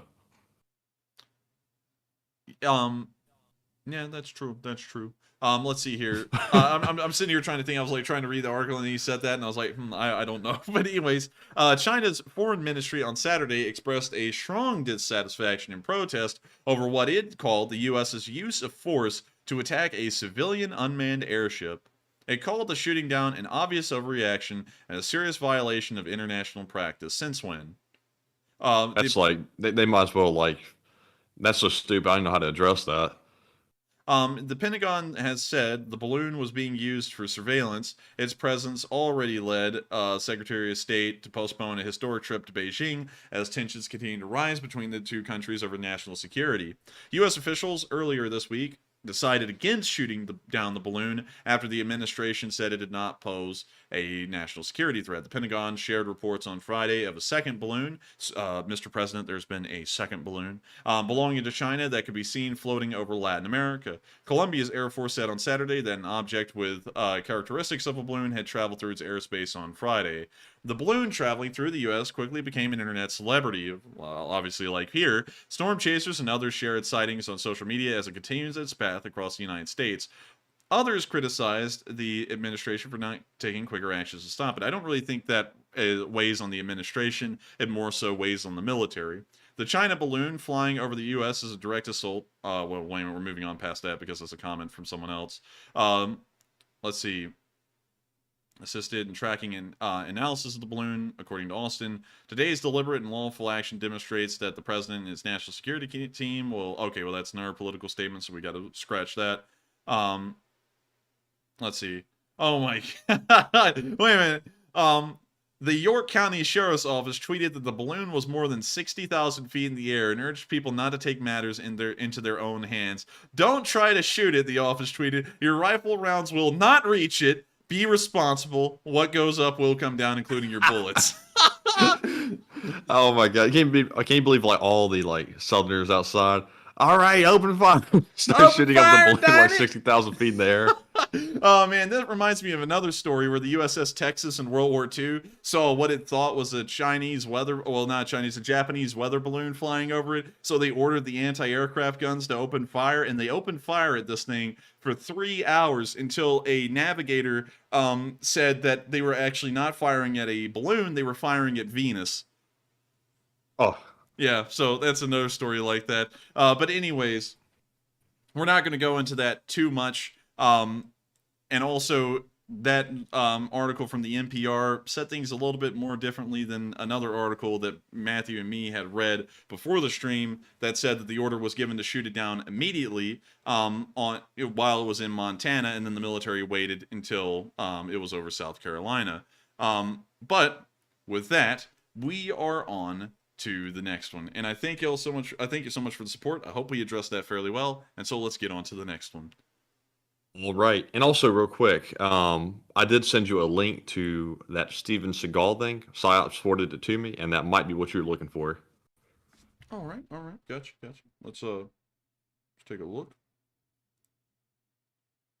Let's see, live on air. Let's go. Let's take a look at this. Let's take a closer look.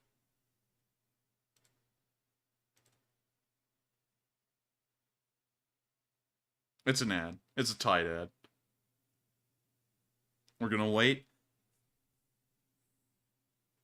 Oh man, I'm getting a good laugh at this ad, Matthew. I'm thinking of something. I can't say it on stream, but this is pretty funny to me. Putin did ads. Say what? I said I didn't know Putin did ads. Oh no, I wasn't thinking about that. I was thinking about something else entirely. Oh, he just died. Yeah, he just died. He fell out of a window. Wait. Я в эфире, один из них, Стивен Сигал, который мне сейчас звонит. Сейчас мы ответим. Steven, I'm on the air. Steven. The hell? Так что тут заговорили об Илоне Маске, позвонил Стивен Сигал. Так бывает. Простите, люди добрые, сейчас я напишу Стивену, что я не могу говорить. Huh. All right. That sounded like the devil in the newsroom was trying to like flex his name or something. Like, how do we know he actually called him? Steven, I'm on air. Call him out. Call him out. Call him out. Like, why would he even say that out loud? Why wouldn't he just like silence the call and leave it alone? Instead, he had to name drop him. Yeah, that's one of those things. It's like, oh, sorry guys, I know Griffin Johnson from Armchair Historian. Like, that's like doing that. It's like, why would you do that? But anyways, I thank you for sharing that with us, Psyops, and finding it. And so with that, we are on to the next one. But thank you for sharing that with us, and thank you for finding that. And also, totally not Alfarius. I didn't know he spoke English either, but apparently he taught over here at some point in a university, so he must know English, but that kind of caught me off guard too. But anyways, up next we have a $20 super chat from Psyops, once again, who says, Activista gets a super chat question, muhaha. And Activista, I believe, told me earlier that they didn't have one, but send it to the live chat, so we sure will. This one is sponsored by Psyops and Activista, who the question goes to, Amma, who says, Enforcer Matt, why were the Ukraine children returned? We don't really know the exact details about how they got returned, because there probably wasn't a prisoner of war exchange involved in that. That may have been some diplomatic dealings with the Russian government that had them returned, but we're not exactly sure. We don't really know the exact details about how those children were returned, but luckily they were. So with that, I hope that answers the question the best we can. And also, thank you so much once again for the support, Psyops, and sponsoring Activista, that in turn sponsored the live chat. And so thank you all once again, and we are on to the next one. All right, and our next one goes to Psyops once again, who puts in another $20 donation. And thank you once again, Psyops, for that. He says, this question goes to the Pack Rat, and we did get a question from the Pack Rat. And he said, this demand goes to you. Bring Mr. Corgia on camera or else I will wait outside your P.O. box and ambush you with spiders. Texas stinks. How is law school for you gents going along? I'm ready to give my vote for Mr. Enforcer President. Slava Ukraine, Slava LSA, and this is my whole question. Hey. And I have to say, we're actually not in law school yet. That starts in the fall. And also, I was about to say that as well. Law school isn't going great for us yet because we haven't got in yet. We have been accepted, but we are not attending at the moment. We're still in college and rounding out our last semester. But that's going fairly okay. You know, busy and stuff all in the background, but still going along. You know what I mean? I would get Mr. Corgi and put him on camera, but for now we can't because we don't have a camera. But we should have some in the future, maybe, and maybe Mr. Corgi will be on air. I don't know. He's a very sleepy little baby, though. He loves to sleep, so I don't know if he would be up at that time. Like right now, he's asleep right now. I don't know if he would be happy to be on camera, but I would see this. He's just a little baby. Oh, he's just a little baby, meets a word. But still, with that, thank you so much for the support. I hope we addressed that fairly well. And with that, we are on to the next one. Also, when I heard you say you were going to stand outside of our P.O. box, I actually got a little concerned right there. I was like, is he serious with that? And then you said spiders. I was like, oh, he's not. I'll be making sure to bring a SA-35 the next time I get to the P.O. box, though. That's a joke. That's a joke. No, we're just that's kidding. A joke. For legal reasons, that's a joke. We're just kidding in Minecraft. And so with that, we're on to the next one. But thank you once again for the support and sharing that with us. Yes, indeed. And up next, we have a $20 super chat from Panama Floyd, who says, Enforcer, Any news on the Kerch Bridge? I heard that it was a factory manufacturing replacement parts. Others saying the bridge itself was attacked again. I don't know if there is a factory making replacement parts. News on the Kerch Bridge is very scarce. We don't get a lot of video footage showing what it looks like today or the ongoing efforts to repair it. So sadly, we don't have enough to back up what's happening to the Crimean Bridge. From what we know, it's in the same condition we saw it in last. So beyond that, there's not really a lot I can add, unfortunately. But still, I thank you so much for the support. In helping this channel to keep on running, and I'm going to have to declare ignorance on that one because there's just so little information nowadays about the Kerch Bridge. But with that, we are on to the next one. All right, and up next we have a question from Jesus USCB, who puts in a 20 and says, Slava Ukraine, Viva NAFO. And thank you for the support in Slava Ukraini and long live NAFO. I would also like to thank Graham from Ukraine. But moving on from that and the jokes, I do thank you so much for the support and helping this channel to keep on running, and also being a huge NAFA member. I hope you're also equally as proud as being a Lee Spring Army member, but one can only hope. Also, Aaron Taubman asked me, were you supposed to be on the Archer Rehigh channel? Yes, I was. He invited me to a podcast in December, and then he got... then something happened and he pushed me back to January, and then when the January day came around, he said he got sick, and then after that, I haven't heard anything back from him since. So I was supposed to be on the Archer Rehigh channel on a podcast at some point, but then I guess I got pushed off of the schedule or something. I don't really know. I never got invited. But anyways. Anyways, I hope that answers that fairly well, because I think I remember I think it may have been you, and you're like, oh, I guess Archer is, like, that was a lie, wasn't it? No, I wasn't trying to get y'all in on what was going on in the background, but I think I got slid off the show, and I'm not coming on, so he's not coming on then. But with that, we are on to the next one. All right.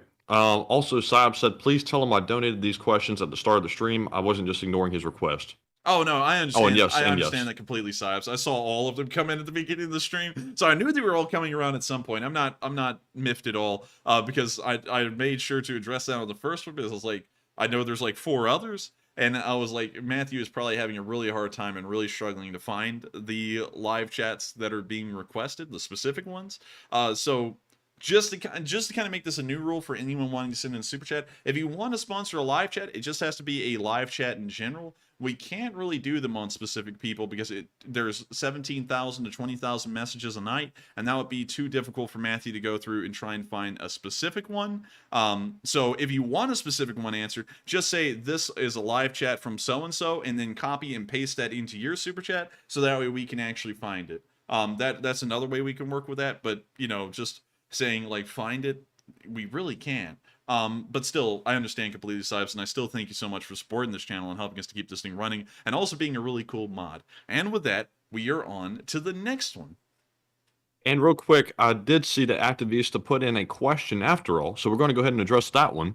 Activista says, did you know that the Belgorod refinery fire spread to the factory next door, which fabricate the metal parts for fixing the Kerch Bridge? Okay, now I did not know that. And if that is the case, it's good to know that that fire did spread a little and made sure to knock them around a little. And I guess you could say that they're going to take their weights, spread them out, and burn factories for 3 days. But with that, I hope that answers that question fairly well, Activista, because I did not know that. And with that, we are on to the next one. And up next, we have a, let's see. David Meyer said, you guys are on Reddit. Really? Oh? Really? Oh? Did someone else put us on Reddit again? Oh? I'm going to pull this up on my second monitor and see. Are we trending on Reddit? Are people hating us? Are they liking us? I don't know. Let's go see. All publicity is good publicity. Well, I don't know. It is. I don't know about that, man. Facts. Requests. A lot of people want to talk to me on Reddit. I don't really get on Reddit much unless if I look for clips. Let me see here. 29 days ago, 3 months ago. I can't find anything recently. Maybe I'm not looking much or well, because I don't really know how Reddit works beyond my usual searching that I do for videos and such things on there. But still, I thank you for letting us know that we are on Reddit. And with that, we are on to the next one. And up next, we have a question from John Gamber, who puts in a $20 donation and says, Enforcers, any thoughts on the USS Nitz DDG-94 at anchor near the entrance to the Bosphorus Strait today? Well, real quick, let's pull it up. It is an Arleigh Burke. I was guessing it was an Arleigh Burke. Now that I have this backed up, it's probably just there because it can be. Turkey is a NATO member, and we usually have some kind of naval presence around the Bosphorus. So I wouldn't consider that too abnormal.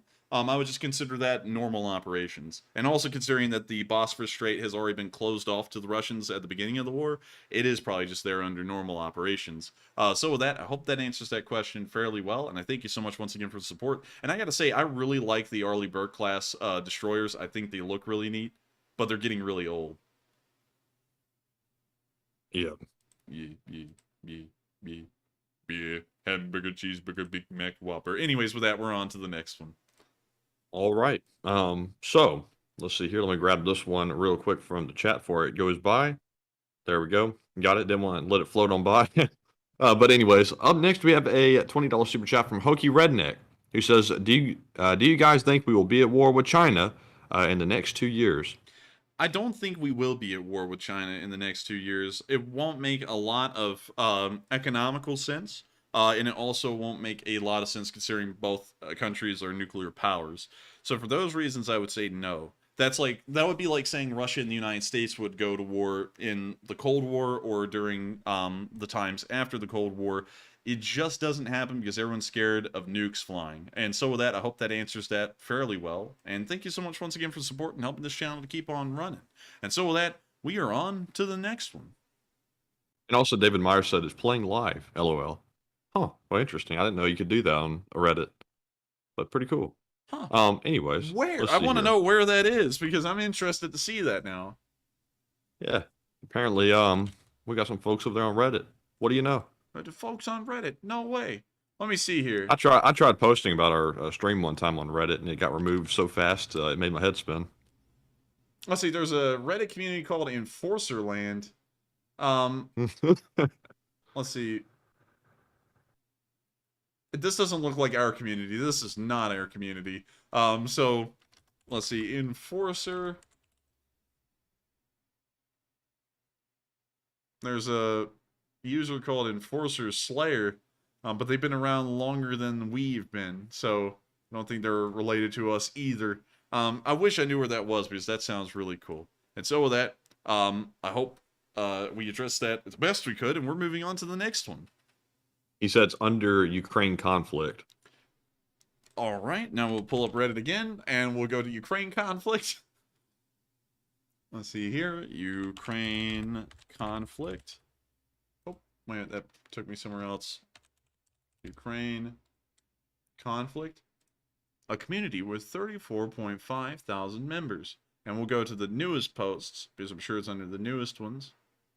And I'm not seeing it. Maybe it's under a different tab than I'm looking at. Maybe? Let me see. Everybody else is finding it. Let's see here. Ukraine conflict. I gotta find it now. I want to see what it is. Let's see here. Tank crews let's see. China aid. Ukraine speaks out. France and Italy. Much of the Americans that have died. Under the DPR. This is getting really far back, so it's definitely not back there. Dang. There's got to be a way to find this, right? Come on, man. Let's see here. Top. Let's go to the top. Oh, if you punch in Ukraine conflict enforcer into the search bar, it's under the Reddit Ukrainian conflict subreddit, and they have up day 344 at the news. Oh, let's see. They're posting actually quite a few of our videos on there. Interesting. I still can't find it. Let's see. Somebody said 3 hours war update. What the F? Man, we're dedicated like that. We're dedicated, you know what I mean? But yeah, they've actually posted a decent amount of them on there. Look at that. Yeah, they sure have. Oh, let's see. I like to read the comments. Even if they're hate comments, I find them funny. Let's see. He pretty much gathered videos from Reddit, and his brother and him react. Let's see. How come I can't best see to most fast of forward the through the comments? voices. It says there's 41 comments on this thing. I'm only seeing like 2 or 3 of them. That said, they do a weekly fundraiser on Sundays and have raised around $800,000 for Ukraine's nonprofits. I have to say they're about 50K over. We're almost to 800,000. Yeah. Sadly, we're not at 800K yet. Interesting. I'll have to come back here later when I have time and read through all these comments. I always see that people complain. Like, the biggest complaint we get is that the streams are really, really long. And I do understand that they are really long. But at the same time, it's like it's 2 separate streams pretty much put into one. We read off super chats for half of it and live chats, and then we address the news for the other half of it. So you can kind of watch them as 2 separate things. Like, once the news is over, you could get off, or you could hop on as soon as the live chats begin and, go from there, because they're 2 pretty much separate things. But still, that is really cool to see that they're actually getting posted on Reddit and people are learning about them there. I think that's really neat. And I'd love to know that we're getting shared around. And so with that, we are on to the next one. All we got to say is call them out. Call them out. Call them out. Oh man, let me sit down in my jacket and react like this to news that I'm literally finding as I'm running the show, and blow people off whenever they try and reach out to me and clear up misunderstandings. Oh boy, my life is great. But with that, we're on to the next.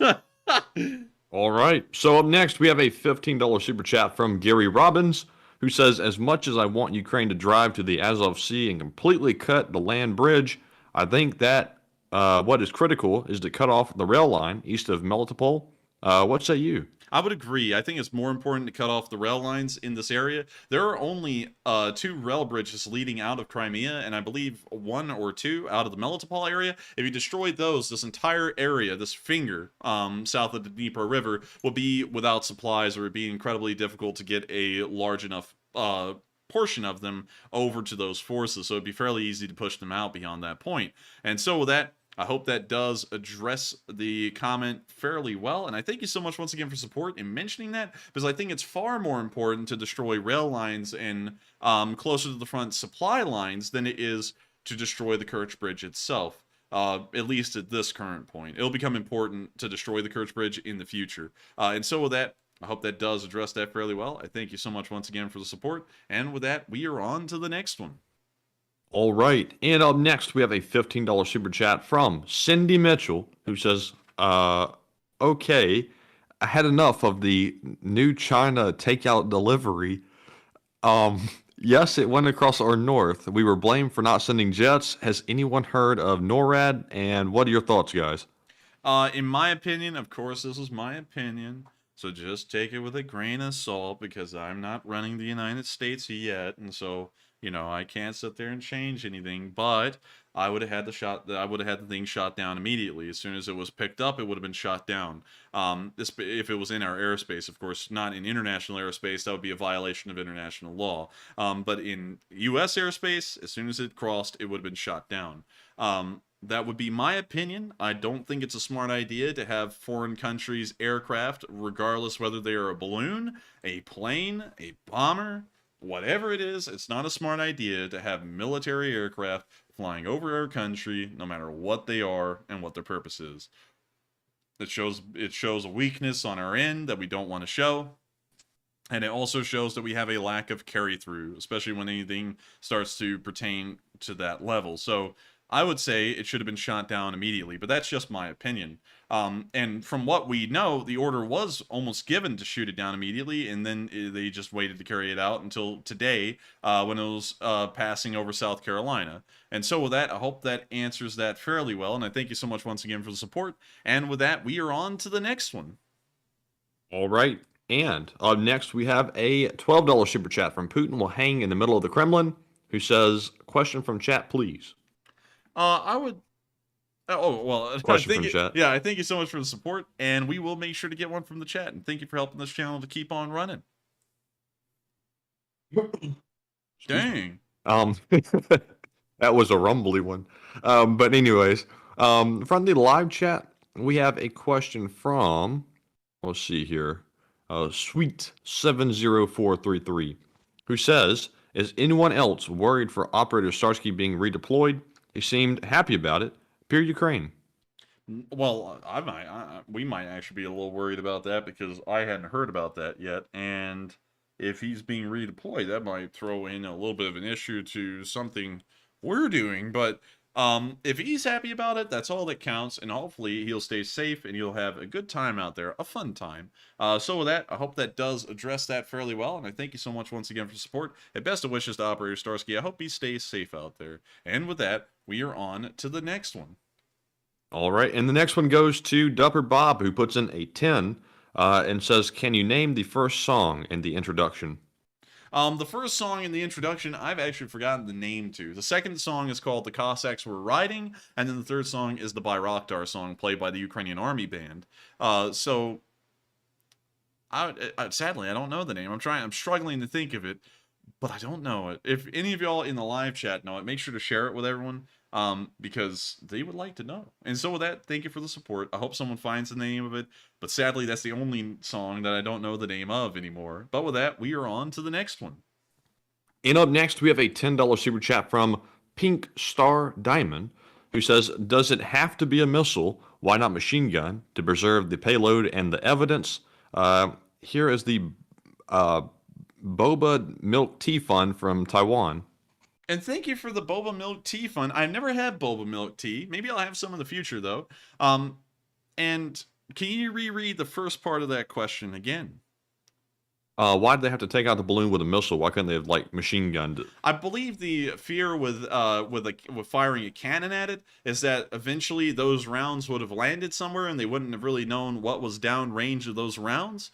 So that may be why they used a missile, because instead of the rounds just blowing through the balloon and then traveling on until they land in the sea, the missile would explode on the balloon, and beyond the tiny fragments of shrapnel that mostly could be created by the head of the missile, not a lot of dangerous debris would be falling down into the sea below. So I believe that may be the reason why. A fairly expensive decision, though, considering that an AIM-9X costs, I think, around $700,000. So you pretty much fired like a whole 2 BMP-2s at it worth of cost. But shooting it down with a 20 mil would have been cheaper. It's just that it may have been a little bit more dangerous as well. But with that, I hope we answered that. Thank you so much once again for the support, and we are on to the next one. You know, something I just remembered, as earlier today, I saw a news article showing a video of an explosion that happened over Billings, supposedly after the balloon had left the area. And it was a loud explosion, a big boom in the sky, like in the same area where the balloon was expected to be. But it's not really getting any news coverage. Did you hear about it? I didn't, unfortunately, so I really can't comment on it. But we'll maybe somebody else heard about it, because that was weird. Couldn't really explain it. It was on video, and the news outlets were showing it, so apparently it had some merit behind it. Well, I guess we'll have to try and look into that after stream and see if we can find anything about it. But with that, we are on to the next one. And up next, we have a $10 super chat from Rob Bertram, who says, "The Chinese balloon flew over my town this morning at approximately 11 a.m. I'd be damned if I was going to let some, goodness here. Goodness. Can't say that part. Let's see. He says, enjoy ad enforcement Matt. I almost read that one off, Rob, and that would have been terrible if I'd have read that off. But thank you very much for the support. And thank you very much for the support, and very interesting to hear that it flew right over you. Wow, it's flying right over me. Look at that. But still, thank you so much once again. I hope we addressed that fairly well. And we are on to the next one. And thank you so much for the support. All right. And up next, we have a $10 super chat from Laura Carr, who says, do you think they were working on hacking the balloon? Otherwise, they could have shot it down when it entered near Alaska. Nah, they probably weren't working on hacking the balloon. There's not really a lot to hack on the balloon. So I'm supposing that they were just waiting for it to move on over to somewhere they were wanting to shoot it down. But once again, I don't really know for certain. I don't really know what the process and the line of thinking was with this balloon. I feel like there was a lot of oversights made with it. But, you know, for that reason, I don't really know what their line of thinking or reasoning was, because I can't even put myself in their shoes to figure out where letting the thing fly over the entire United States was the most reasonable option. But with that, we are on to the next one. And thank you so much once again for the support and helping this channel to keep on running. Okay, I see some folks giving some context to that video I was talking about. Apparently, it was one of the jets intercepting the balloon, and it was a sonic boom because it was going so fast.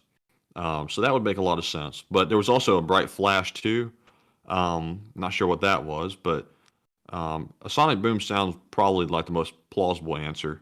But anyways, let me grab this bot Your here. stupid, annoying, and unending prattle about the balloon ensures I won't waste my time here again. There are no substitutions at Hawthorne. Introducing Enforcer Matt's The Mess. No, better yet, introducing Orktown Grot's The Mess.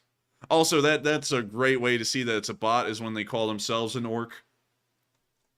Yeah, exactly. Man, what a...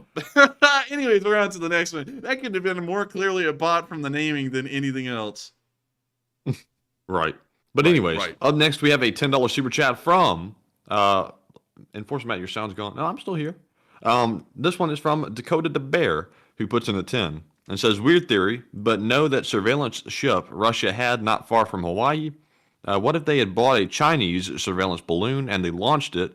It's not out of the realm of possibility. If a U.S. ship had bought a Chinese balloon and then they lost it? No, they're saying if they launched it. A U.S. ship launched a Chinese balloon and then lost it? No. They want to know if Russia launched a balloon. No. And just bought a Chinese balloon to make it look like China did it, but really it was Russia. No, because the Chinese said it was an overreaction to their own balloon flying over, and if the Russians had done it, the Chinese wouldn't have ever responded. They would have said that wasn't our balloon. So with that, I thank you for the support. I hope that does address the comment fairly well. And with that, we are on to the next one. All right. And our next one goes to Ekum Ikpet, who puts a $10 donation and says, Hi, Enforcer. I've been here since day 21, lurking in the chat. I still remember Russian Mike, aka Moscow Mike, and that whole ordeal. And also the AFU is planning on raising 8 brigades of varying types, and I'm hyped up, man. I'm hyped. Man, I'm wigging out, man. But so thank you so much for the support. And also, cool to hear that you've been lurking around, man. You've been creeping around, man. Creeping around. And also, I thank you so much for being around for so long to remember Moscow Mike. He is gone, and hopefully, eventually, he will be forgotten. But still, thank you so much once again for the support. I hope that addressed the comment fairly well, and thank you for being an old-time member of the Lee Spring Army. And so with that, we are on to the next one. And thank you so much for the support and helping this channel to keep on running. And also, I'm hyped up to see the Ukrainian units move to the front as well. The Ukrainians are always raising new units to help bolster their own numbers, and hopefully we'll see that make a difference here in the coming months. And so with that, thank you once again. I hope we addressed that part fairly well too. And we are on to the next one. And up next, we have a $10 super chat from Chip Kerwan, who says, How come LSA is so soft on Putin using... Let's see. I'm not really sure what that means. I'm kind of scared to read it. Let me send it over to the Enforcer for review. Let's see here. Let me review this.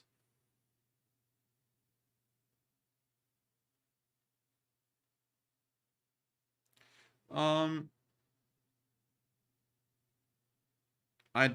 don't know what that means. I don't even know how we can be soft on that, considering we don't even know about that thing's existence until today.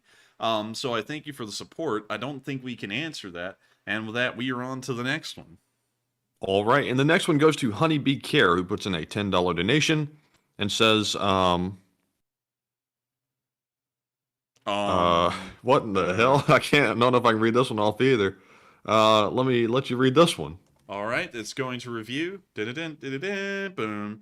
Boom.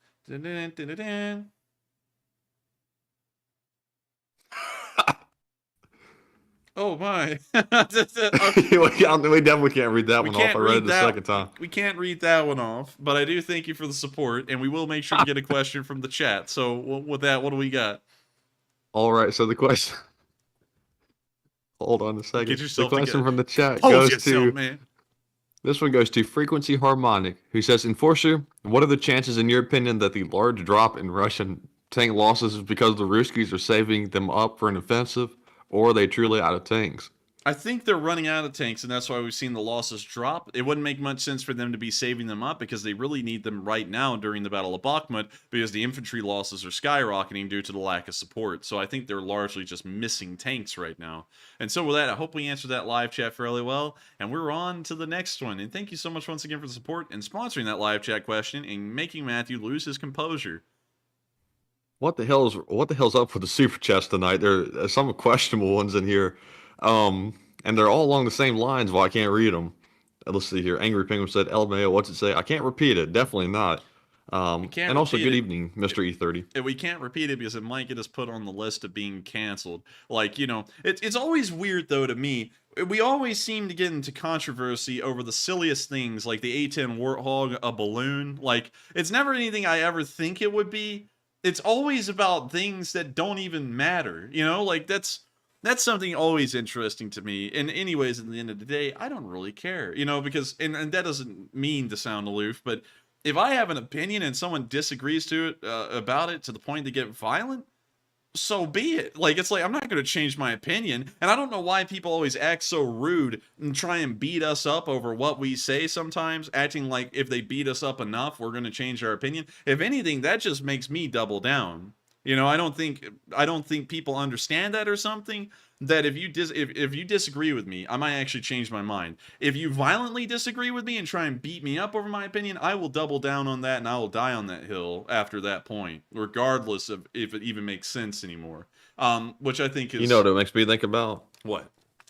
You know that car meme I showed you with Batman? You know what I'm talking about? Oh, yeah. Yeah, that's what it makes me think about. That's what's going to happen. Yeah, that little clap. Yeah. Anyways, with that, we're on to the next one. And thank you once again for the support. All right. So up next, we have a $10 super chat from CK Bold, who says, take a live chat question. And thank you very much for that support. And we will take a live chat question. I got to tell you, by CK Bold. I got to tell you, Matthew, that was very bold of him. That was CK Bold. But anyway, let's see. Looking through here, trying to find something that has to do with what we just talked about. If anybody's wondering why I take a minute to look. Let's see here. This question goes to Chris, who says, how much do you think Putin regrets letting all these smart Russians flee across the border now that he needs creativity in his war planning? Oh, he's probably regretting it a good deal. He's probably regretting letting them go at all, even for mobilization reasons, because that was a lot of manpower that fled out of Russia. I would assume at least 1 million men left. And that's a sizable chunk of Russia's male population. So I bet you he's regretting it badly.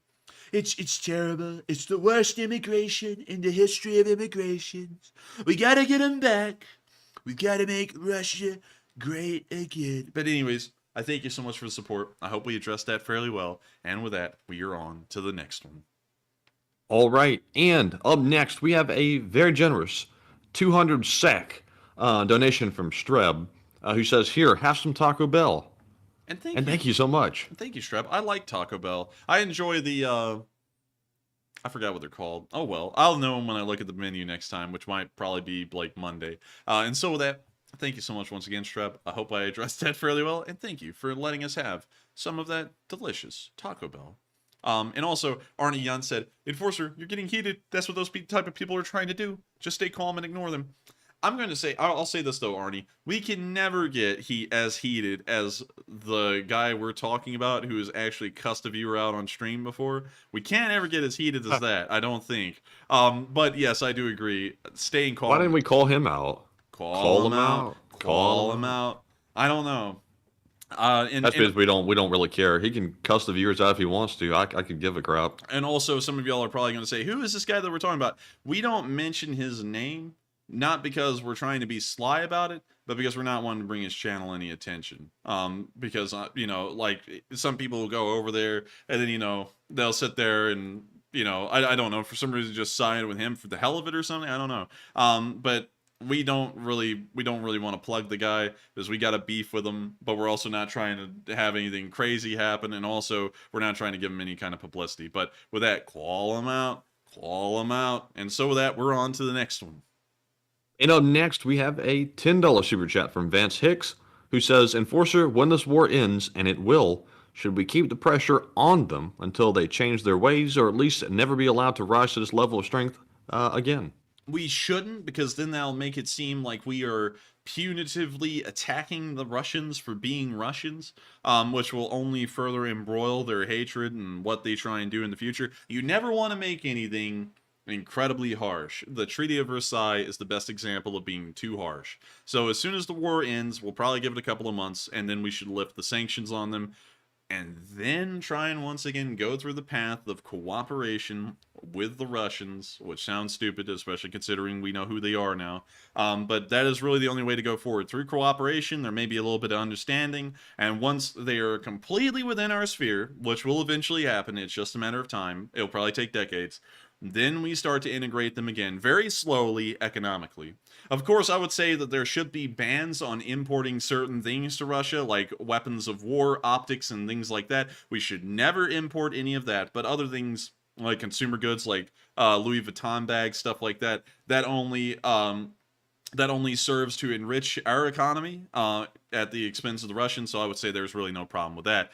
So I think that at the end of the war, we should probably try and lift the sanctions a couple of months after, but not immediately as soon as a ceasefire or a surrender is agreed upon. And so with that, we are on to the next one. I thank you so much for the support, and I hope we addressed that fairly well. And up next, we have a $10 super chat from Rob, ICX Man. Iceman. He says, hey, been off the reservation. I missed the LSA-in. Remember the jackass that held a skull of supposedly defender of Mariupol UFA soldier? He took a 9mm aspirin in the dome, dying in Ruski Hospital. Terrible. He will be gone and forgotten, and he will not be missed. And he's also on the list. And I thank you so much for the support, Rob, and sharing that with us, because I remember that guy, and we showed that video on stream. I didn't know that he had met his fate with a little bit of medicine. And so with that, I hope that addresses that fairly well. And thank you for sharing that with us, so that way we can have a good ending to that story. And with that, we are on to the next one. And as Ukraine James said, rip bozo. So with that, we're on to the next one. Thank you once again, Rob. And up next, we have a $10 super chat from Jay Bagwell, who says, I hate to burst your bubble, but you guys are full of hot air and have an overinflated opinion of yourselves. Please deflate the situation immediately, or wait 3 days. Oh, that's a pretty good one, Jay. Also, he's got that Hindenburg terminology, Matthew, in there for the wait 3 days. Pretty smart. Also, I think that relates to the balloon. Yeah, it is the balloon. It's all about the balloon. But still, thank you for the support, Jay, and thank you for throwing in as many, I guess you could say, one-liners as you could. That is right up my alley, the one-liners. And so with that, we are on to the next one. And thank you once again for the support and helping this channel to keep on running. All right. And up next, we have a $7 super chat from Rocco World Domination, who says, let's see here. Before I read that off, I want to make sure I know what it says first. So let me put that into Google Translate. Before I say something really horrific, and then I'm like, wait a minute, did you know what that said? Let's see. Okay. Hast du etwas ziet für mich, dan sinds is ein Leid für dich von Luftballonhof. I don't know how to pronounce that. Weg zum Horizont. Do you have some time for me? Then I'll sing a song for you of 99 balloons on their way to the horizon. Well, I thank you so much for support, Rocco World Domination. And thank you so much once again for helping this channel to keep on running. Now, to talk about the balloon, yeah? The balloon gemeinde. I don't even know how to speak German, I'll be honest with you. But still, I gotta thank you for the support, Rocco, and I will spare some time for you to sing a song. Cue the banjo. But anyways, thank you. Ding, ding, ding, ding, ding, ding, ding, ding, ding. Oh, I took my cousin out to a mall. I married her that day in the hole. But anyways, we're on to the next one. And thank you once again for the support, Rocco World Domination. And I hope y'all enjoyed a small belt of a tune from the South. And so with that, we are on to the next one. And thank you once again. Someone said, oh God, that's terrible. I don't claim to like know German or anything. I took one little intermediary class in high school, and that taught me zero because it was on the internet. But anyway, let's see here. Up next, we have a $10 super chat from Sausage Gravy Biscuit, who says, Enforcer, your youth and naivety cloud your view of Russia After the special OP, they should be taken to the woodshed and soundly beaten. Much respect in Slav Ukraine. I thank you for the support, Sausage What the Gravy hell? Biscuit, but as a history major, I got to tell you that is the worst thing you could do because that only caused resentment and further hatred down the road, which leads to even worse monsters than what we're seeing now. So I thank you for the support, but I'd have to disagree with that, and we're on to the next one. But thank you once again for helping the channel to keep on running. All right. And up next, we have a $5 super chat from Anton Rakuvovitsky, who says, thank you for your work. Thank you so much for your support and helping us to keep doing this work. And so with that, we're on to the next one. And thank you once again. Oh, yeah. All right. Matthew got thrown off by that. Yeah. Also, I can tell you have a Ricola over there, by the way. But anyways, up next, we have a $5 super chat from CA Lags, who says, recovering the balloon over water means you don't have to deal with the claims from the landowners where the pieces fall. And I don't think they had to worry with that anyway, because if that balloon fell down, that's not the property of the landowners just because it fell on their land. That's true. That's true. And so with that, I thank you so much for the support. Matthew pretty much addressed what I was going to say. And I also think they're talking about insurance claims, like saying lost crops or something similar, and their owed compensation. Oh, trust me, the government's not worried with that. They could care less what the insurance companies pay out. Yeah, the government will pay out anything. But still, that is a good point. I don't think they were that concerned about that, though, but still, fairly good point. And so with that, thank you so much once again for support. Thank you for bringing up a point as to why they shot it down over the ocean. And with that, we are on to the next one. But before we do, I gotta say that someone said I would choose, Paddington said I would definitely choose Taco Bell for something new over McDonald's. I gotta tell you, McDonald's sucks. All right? And on top of that, Taco Bell is not Mexican food. It's Tex-Mex fast food. They made their own food category. You gotta live with it. Anyways, we're on to the next one. Before I start getting all riled up, Matthew, start cussing viewers out. I'm just kidding with y'all. I would never cuss y'all out. I'll save that for another channel that does it regularly. But with that, we're on to the next one. And up next, we have a $5 super chat from Jesus USCB once again, who says, Slava Ukraine, LA in the house, and you can't repeat that last part because it's political. Well, I thank you so much for the support. Also nice to hear that Los Angeles is in the house. And thank you for helping this channel to keep on running. And so with that, we are on to the next one. Thank you for the support. And also, political. Exclamation point in the chat. And so with that, we're on to the next one. And also, Sibes, thank you very much for that $5 super chat. Definitely not reading that off. But question from the chat, he says. Oh, God. Oh, I just saw it. Now I know why. Oh, no. Psyops, but anyway, why? Let's get that question for Psyops. This one goes to Alexander, who says, would jurisdiction and property rights have played a role in the balloon decision? If it goes in the water, the federal government doesn't have to involve any other entity to recover it.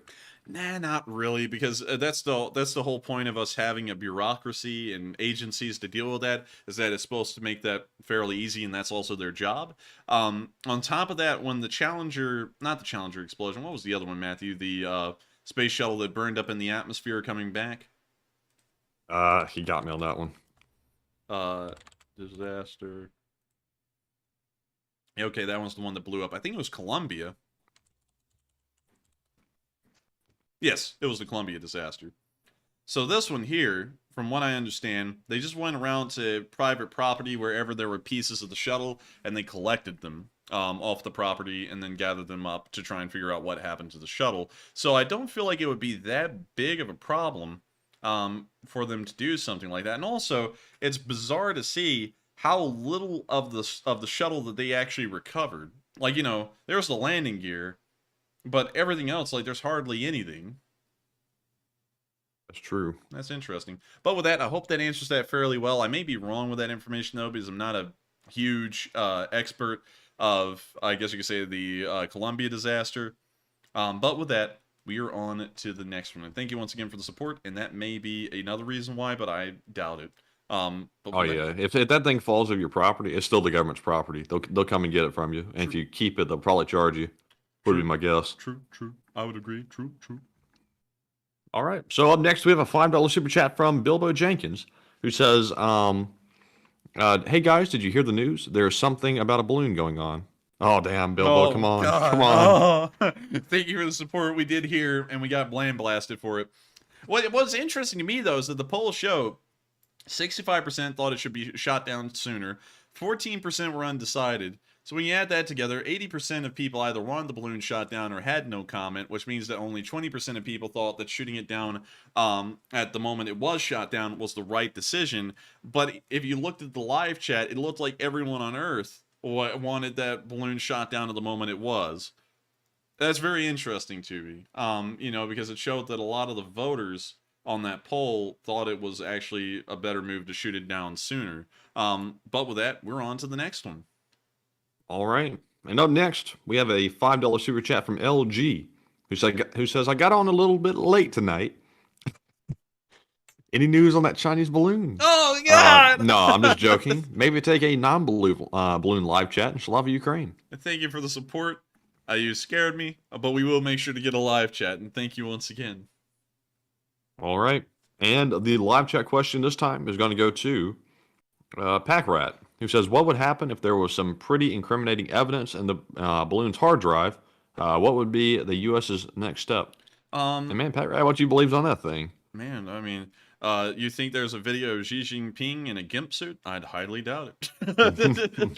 Dressed up as Winnie the Pooh, like the cosplay stuff. Yeah. Honey.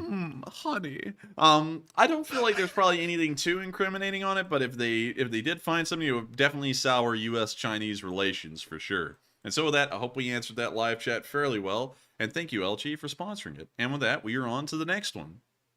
All right, and up next, we have a $5 super chat from White Lightning 777, who says, is the true max altitude of the F-22 classified? Probably is, because it went far higher than the publicly announced max altitude for it is. And so with that, I thank you so much for the support. I hope we answered that fairly well, and we're on to the next one. And we have a $7 super chat from Nerber 777, who says, U.S. just wanted to know what China know, and then they showed they can stop it if they want. I would say,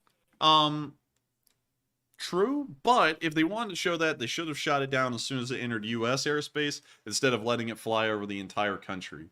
And so with that, I hope we answered that fairly well, and I thank you so much once again for support, but I feel like that comment is mostly true. And so with that, we are on to the next one. You know, it seems like the new phrase the bots are using now is no more armchairing. Like, I don't know who put that in their minds, but that's like the new phrase now. Yeah, and also, like, I don't think anyone understands, because it seems that some people are trusting right now politicians' words on this and going, well, Senator so-and-so said, do you understand that Senator so-and-so has about as much military know-how as I do? Do y'all? Because they do. They're normal citizens like me. Most of them don't even have military experience. So you're going to sit there, because some guy is a senator, he may even know less than me, and y'all are going to sit there and take that guy's word over mine. Or you're going to take some military expert's word who's almost been wrong on everything so far, and we've seen it over the course of this entire channel, and y'all are going to take their word over mine. You know, I'm not... Oh, yeah, and never take, our military is one of the best militaries in the world, but never take, like, everything they say is, like, concrete fact. Always ask questions. Yeah. Like, that's when people start going wrong. They don't ask any questions. Yeah, like when I sit there and say, the Abrams could be supported in Ukraine, and then someone wants to come in and go, oh, you idiot, they could never support it. You're stupid, bro. You need to stop armchairing. You know nothing. And then we send 30 of them. You know, it's like, maybe, they're saying things because it's convenient, or they're saying things because they really don't know, but they want to sound like they know. I'm not saying worship every word I say, but I'm also saying don't sit there and try and blast me because I'm saying something that's my opinion, because usually the people I'm being versed against when saying you're wrong because so-and-so said this has about as much knowledge as I do. But anyways, with that, we're on to the next one. And up next, we have a $5 super chat from Midget Hobbit, who says, sadly, can't read that one off either. I don't know what is going on tonight with the super chats, but it's along the same lines as the other two that I couldn't read off. Definitely can't read that, but thank you very much for the support. And up next, we have a $5 super chat from Andre Mogasan, once again, who says, I noticed that the only RPGs we see in the vids in and around Bakhmut are German Panzerfaust 3s, great for urban combat. From what we know, Panzerfausts are good in most environments. I don't know about urban though, because I haven't seen any of them get used in an urban environment over the course of this war, and they've been there for quite a while. So I'd have to declare ignorance on that one. But I do thank you for the support and helping this channel to keep on running. And also, you're correct in Imperator Flavorous Gelato Americanas. You are correct. There are some of them that know what they're talking about, but a lot of them have been wrong, and a lot of the information that they provided over the course of this war that's become mainstream has been wrong. Like Ukraine lasting 3 weeks to a month, the Russians will steamroll them once they retreat from the north and they focus all their forces in the southeast. Let's see, what else? Something big's going to happen on May 9th. The Abrams cannot be supported in Ukraine. All those things they've been wrong on. Wrong every single time. And it's crazy to me that people would still sit there and go, the military analysts know what they're talking about, when we've gotten more right than they have. All four of those instances, we set the opposite of the military analysts, and we ended up getting it right. And of course, I'm not saying, again, I'm right on everything, because I've been wrong on my fair share of things at this point. But at the same time, I don't think it should be taken as solid gold what a military analyst says. You know, because what if I go through, I give myself a fake diploma from Harvard, you know, like, and let's just say y'all have no idea about it. I go and get myself a fake diploma from Harvard. I come up with a whole bunch of BS credentials for myself, and then I start talking. Are you going to believe me then because I have a fake Harvard degree? Or not? I would say you ought to more so count on whether it sounds sensible or logical or not, or if it's based on any facts and information instead of the supposed credentials or position that this person holds, because a lot of people abuse that kind of stuff. But with that, we are on to the next one. All right. And up next, we have a $5 super chat from Psyops, who says, oh, he's reading. He's reading. Edward. If you've been here before, you will know this is a question segment, man. Come on. But anyways, up next, we have a $5 super chat from Psyops. He says, at 4 Flat Tires asks, what is the excuse me, what is the word on Russian troops ordering drugs on the front lines? They can't even get food. How are they going to get drugs? Yeah, I don't know if they're getting drugs. I would highly doubt it, because most of them aren't even being fed well. But with that, I hope that does address the comment fairly well. And I thank you so much once again for the support. And with that, we're on to the next one. All right. So up next, we have a $5 super chat from Philip Fixes, who says, jets will be in play by summer. The idea is you deny while you get everything ready. So it's go time as soon as you announce in Slava Ukraine. And thank you for the support. And that's most likely what they're doing, is that they're just buying time and waiting until it's an opportune moment. And so with that, thank you so much once again for the support. And I would agree, they're most likely doing that in the background. And with that, we are on to the next one. The next one we have is from Anthony Bestwick, who puts in a 5. Who says, Operator Starsky stated tonight on the other channel here that hundreds of stolen children were sold as sex slaves, and that story made me really sick.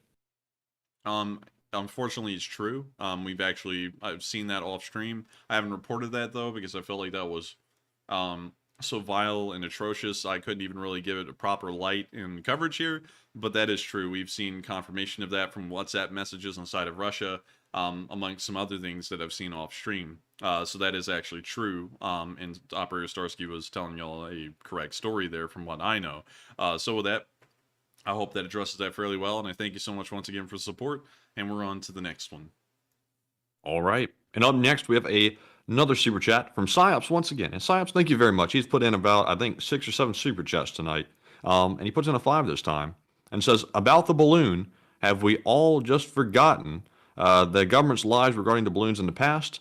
The balloons was clearly aliens. They're here. Okay. Well, I thank you for the support.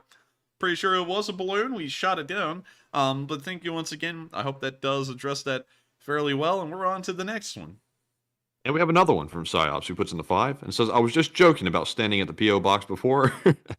But you insulted A10. You must pay. Bert. Also, Texas stinks. JK, live chat question, please. That's a lot to unpack, but I thank you so much for the support. And I know that you're just joking, Psyops. I know that you're joking. Allegedly. But let's make sure to get that live chat. And the live chat question goes to Robert Massey the third, who says, I'm all for the F-16s to be sent, but they would still have to fly low due to the layered air defenses limiting effectiveness in the air-to-air realm. What do you think? I believe that would be true to a point, but due to its speed as well, it may be able to counter that a little bit.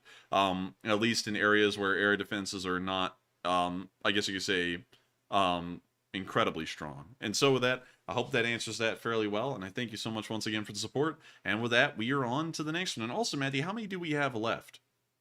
4. Oh, all right. And with that, we're on to the next one. I thought you said, oh, and then, like, there was a long pause. I think you may have said 4 the first time.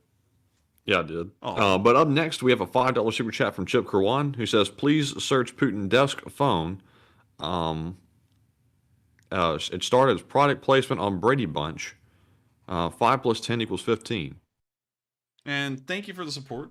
I would pull up the Putin desk phone, but I don't really know what that is or whether we could show that on the stream. But still, I thank you so much for the support. I think I know what you're talking about now. It's the giant phone on the side of his desk that's like got a number pad that's as big as the desk itself.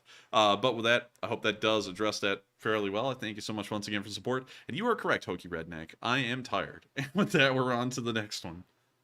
And up next, we have a $2 super chat from Matt Wright, who says the threat is not a balloon. Satellites shoot them. And thank you for the support. And I would agree that the balloon isn't really that much of a surveillance or a security threat, but it is a threat to our airspace. And also, it's challenging our sovereignty over our own airspace. So for that reason, it should be shot down. And so with that, I thank you for the support. I hope that does answer the question fairly well. And with that, we're on to the next one. And up next, we have a $2 super chat from, let's see here, Midget Hobbit, who says, better for a few people to die instead of U.S. risk. Not sure what I think they might be referencing the balloon if it were to hit the ground and kill somebody. Well, I'm not saying that the balloon should have been shot down and it's acceptable that it killed citizens. I believe it would be fine to shoot it down in Montana in an uninhabited area. Because if you have a 50-mile by 50-mile swath where there are no farms, no ranches, or people, that if you shot down the balloon, there's no way that it could travel on another 20, 30, or 50 miles into a populated area and kill people. So my thing is that it posed no risk to shoot it down in Montana or South Dakota. It should have been shot down there instead of being allowed to travel further into the country. Of course, I don't think that getting citizens killed is ideal. You should try and balance them both, the risk to citizenry and also national security, and end up shooting down the balloon where you don't kill anyone. And also, you shoot it down incredibly quickly, so that way it doesn't violate air sovereignty or national security. But with that, I thank you so much for the support. I hope that does address the comment fairly well. And with that, we are on to the next one. And we have a $2 super chat from Dubsy Dabster, like usual. So thank you very much for that support, Dubsy. And it's good to see you once again. And we have one more super chat from Psyops, who puts in a 2 and says, what's the charity tomorrow in Oklahoma Google Maps? And thank you for the support, Psyops. We don't have the charity selected for tomorrow yet, but we will go to Oklahoma on Google Maps to Weatherford. And let's take a look at Little Weatherford on East Main Street. Main Street. It looks like America. America. The Oklahoma is so flat. It's so flat. But with that... Does anybody live out here? I think. It's like barely anybody here. Wine and spirits. Butchers. Butchers. Butchers. Come down to Butcher's Wine and Spirits. Get your glass today. Kill-tastic, Kilimanjaro, Butchers. But with that, we're on to the next one. Oh, Brahms. Looks like it has some really good ice cream down the street. Oh, yeah. Could I get a little bit of the ice cream? Bing chilling. Bing chilling. Bing chilling. Oh. That wow. do be good. That do be good. You know what I mean? But with that, I thank you so much. Hey, Psyops, can you make a run for us real quick? Can you make an ice cream run? But with that, I thank you so much once again for the support, Psyops. I hope that does address that comment fairly well. And now it's time for us to get to the live chats. We'll be answering live chats until 1:30 a.m. Eastern time or 12:30 local time. And so with that, we are on to the live chats. And up first, we have the Morse code decoders. Tonight, it was Mark Hodges, CFA, WFTU, Rumpelstiltskin, and JP's RCs, who says, the Morse code says, they said the Russians have a war, industry, and nobody got time for that. Y'all are correct. That's the Morse code message. Ain't nobody got time for that. And so, thank y'all for decoding that message again. And we are on to the next one. And the next one goes to Keith Does Things, who says, would this technically be the first Chinese aircraft the U.S. has ever shot down? I'm not really sure about that one. I feel like Chinese aircraft the U.S. has shot down. I feel like we shot down some over Korea. Let's see. Did the U.S. fight Chinese Air Force in Korea? Oh my God. We got to go through the whole thing? Okay, hang on. We got to go up to the top again. Is there like a loss rate or something here? So it doesn't give us vehicular losses or anything. Oh my Lord. Hang on. Let's see. Okay. I just don't. I don't see anything talking about the air war with China, Korean War. Oh, Chinese. Let's type this in. Chinese air losses, Korean War. Let's see if we got anything for that. Korean air battles. This is on a interesting website called .mil. It's taking a long time to load. All right, cool. All right, let's get down here to the list. Location. East China Sea. Accounting status unaccounted for. Okay. All right. Interesting enough. All right. Cool. All right. It's not really giving us any information that tells us whether they're Chinese, Soviet, or what. So, well, air battle of South Korea. That's with North Korea. That's not what we're looking for. Mig Alley?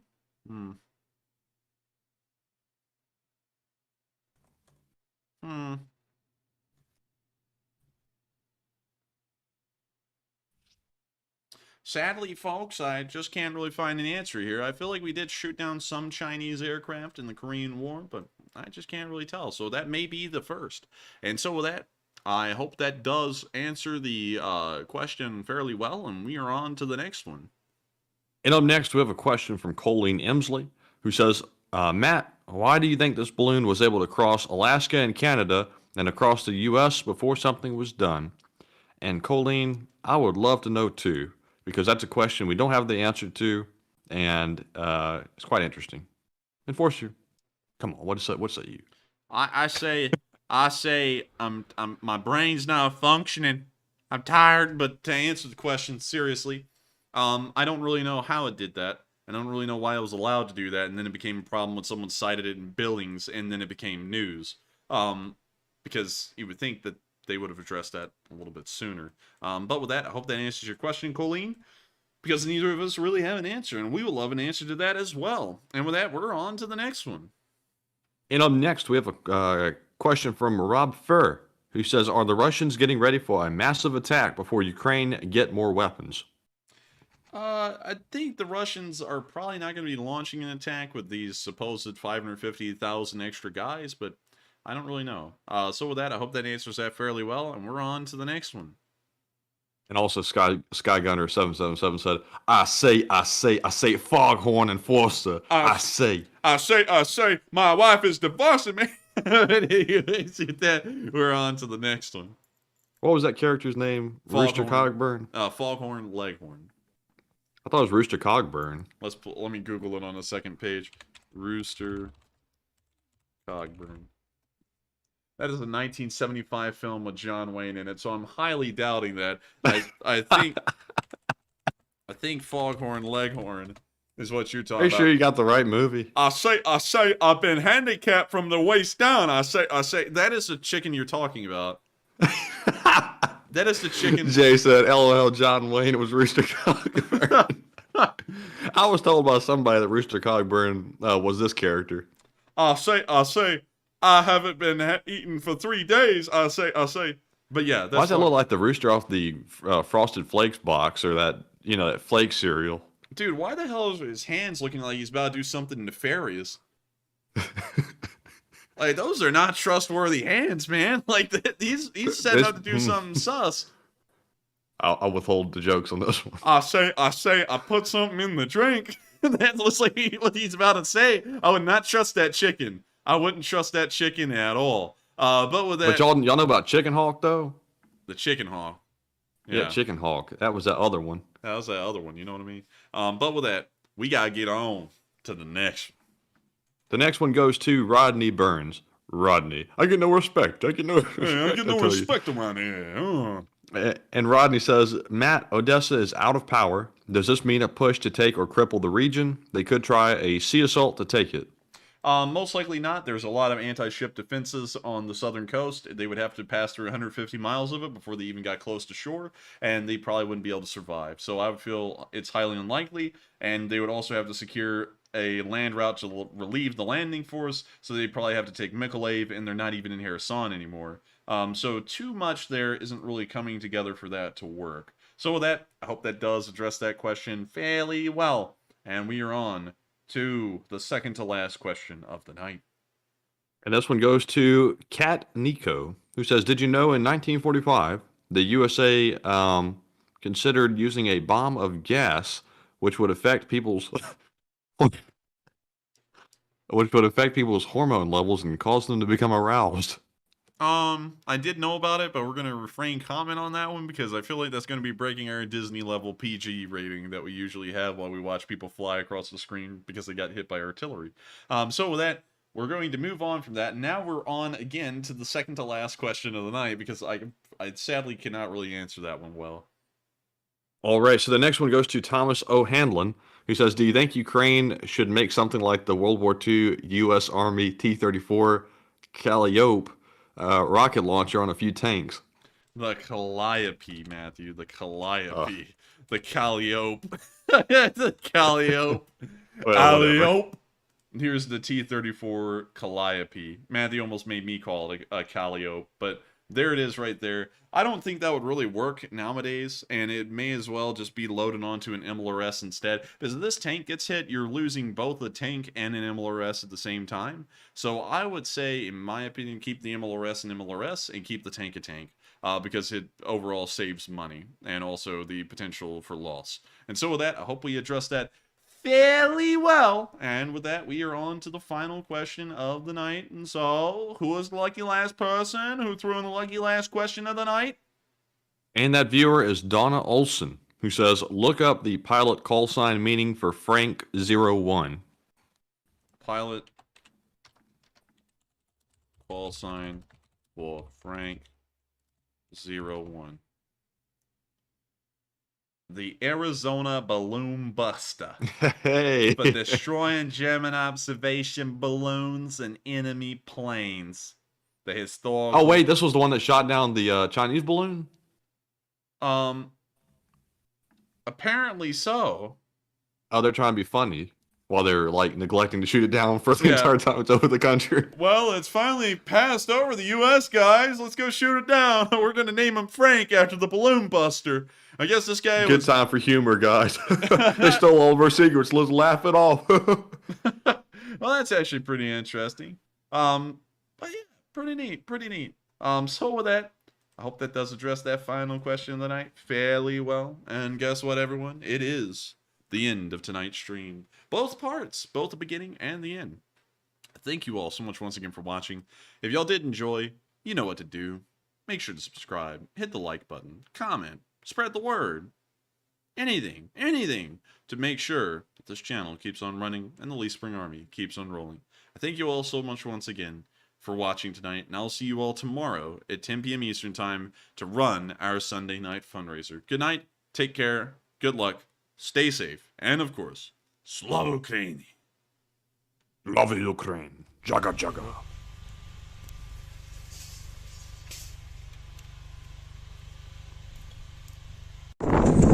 Yes. The Lee Spring Great Army sends its regards.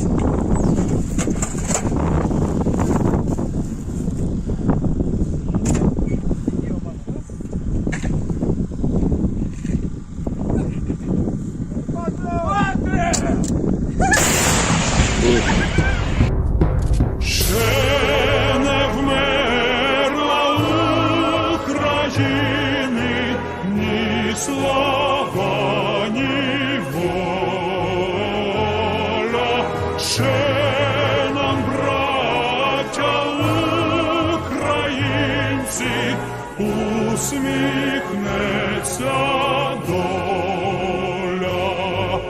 Згинуть наші вороженьки, як роса на сонці. Запануємо ми, браття, у своїй сторонці. Душу й тіло ми положим за нашу свободу і покажем, що ми браття козацького роду. Душу й тіло ми положим за нашу свободу і покажем, що ми браття козацького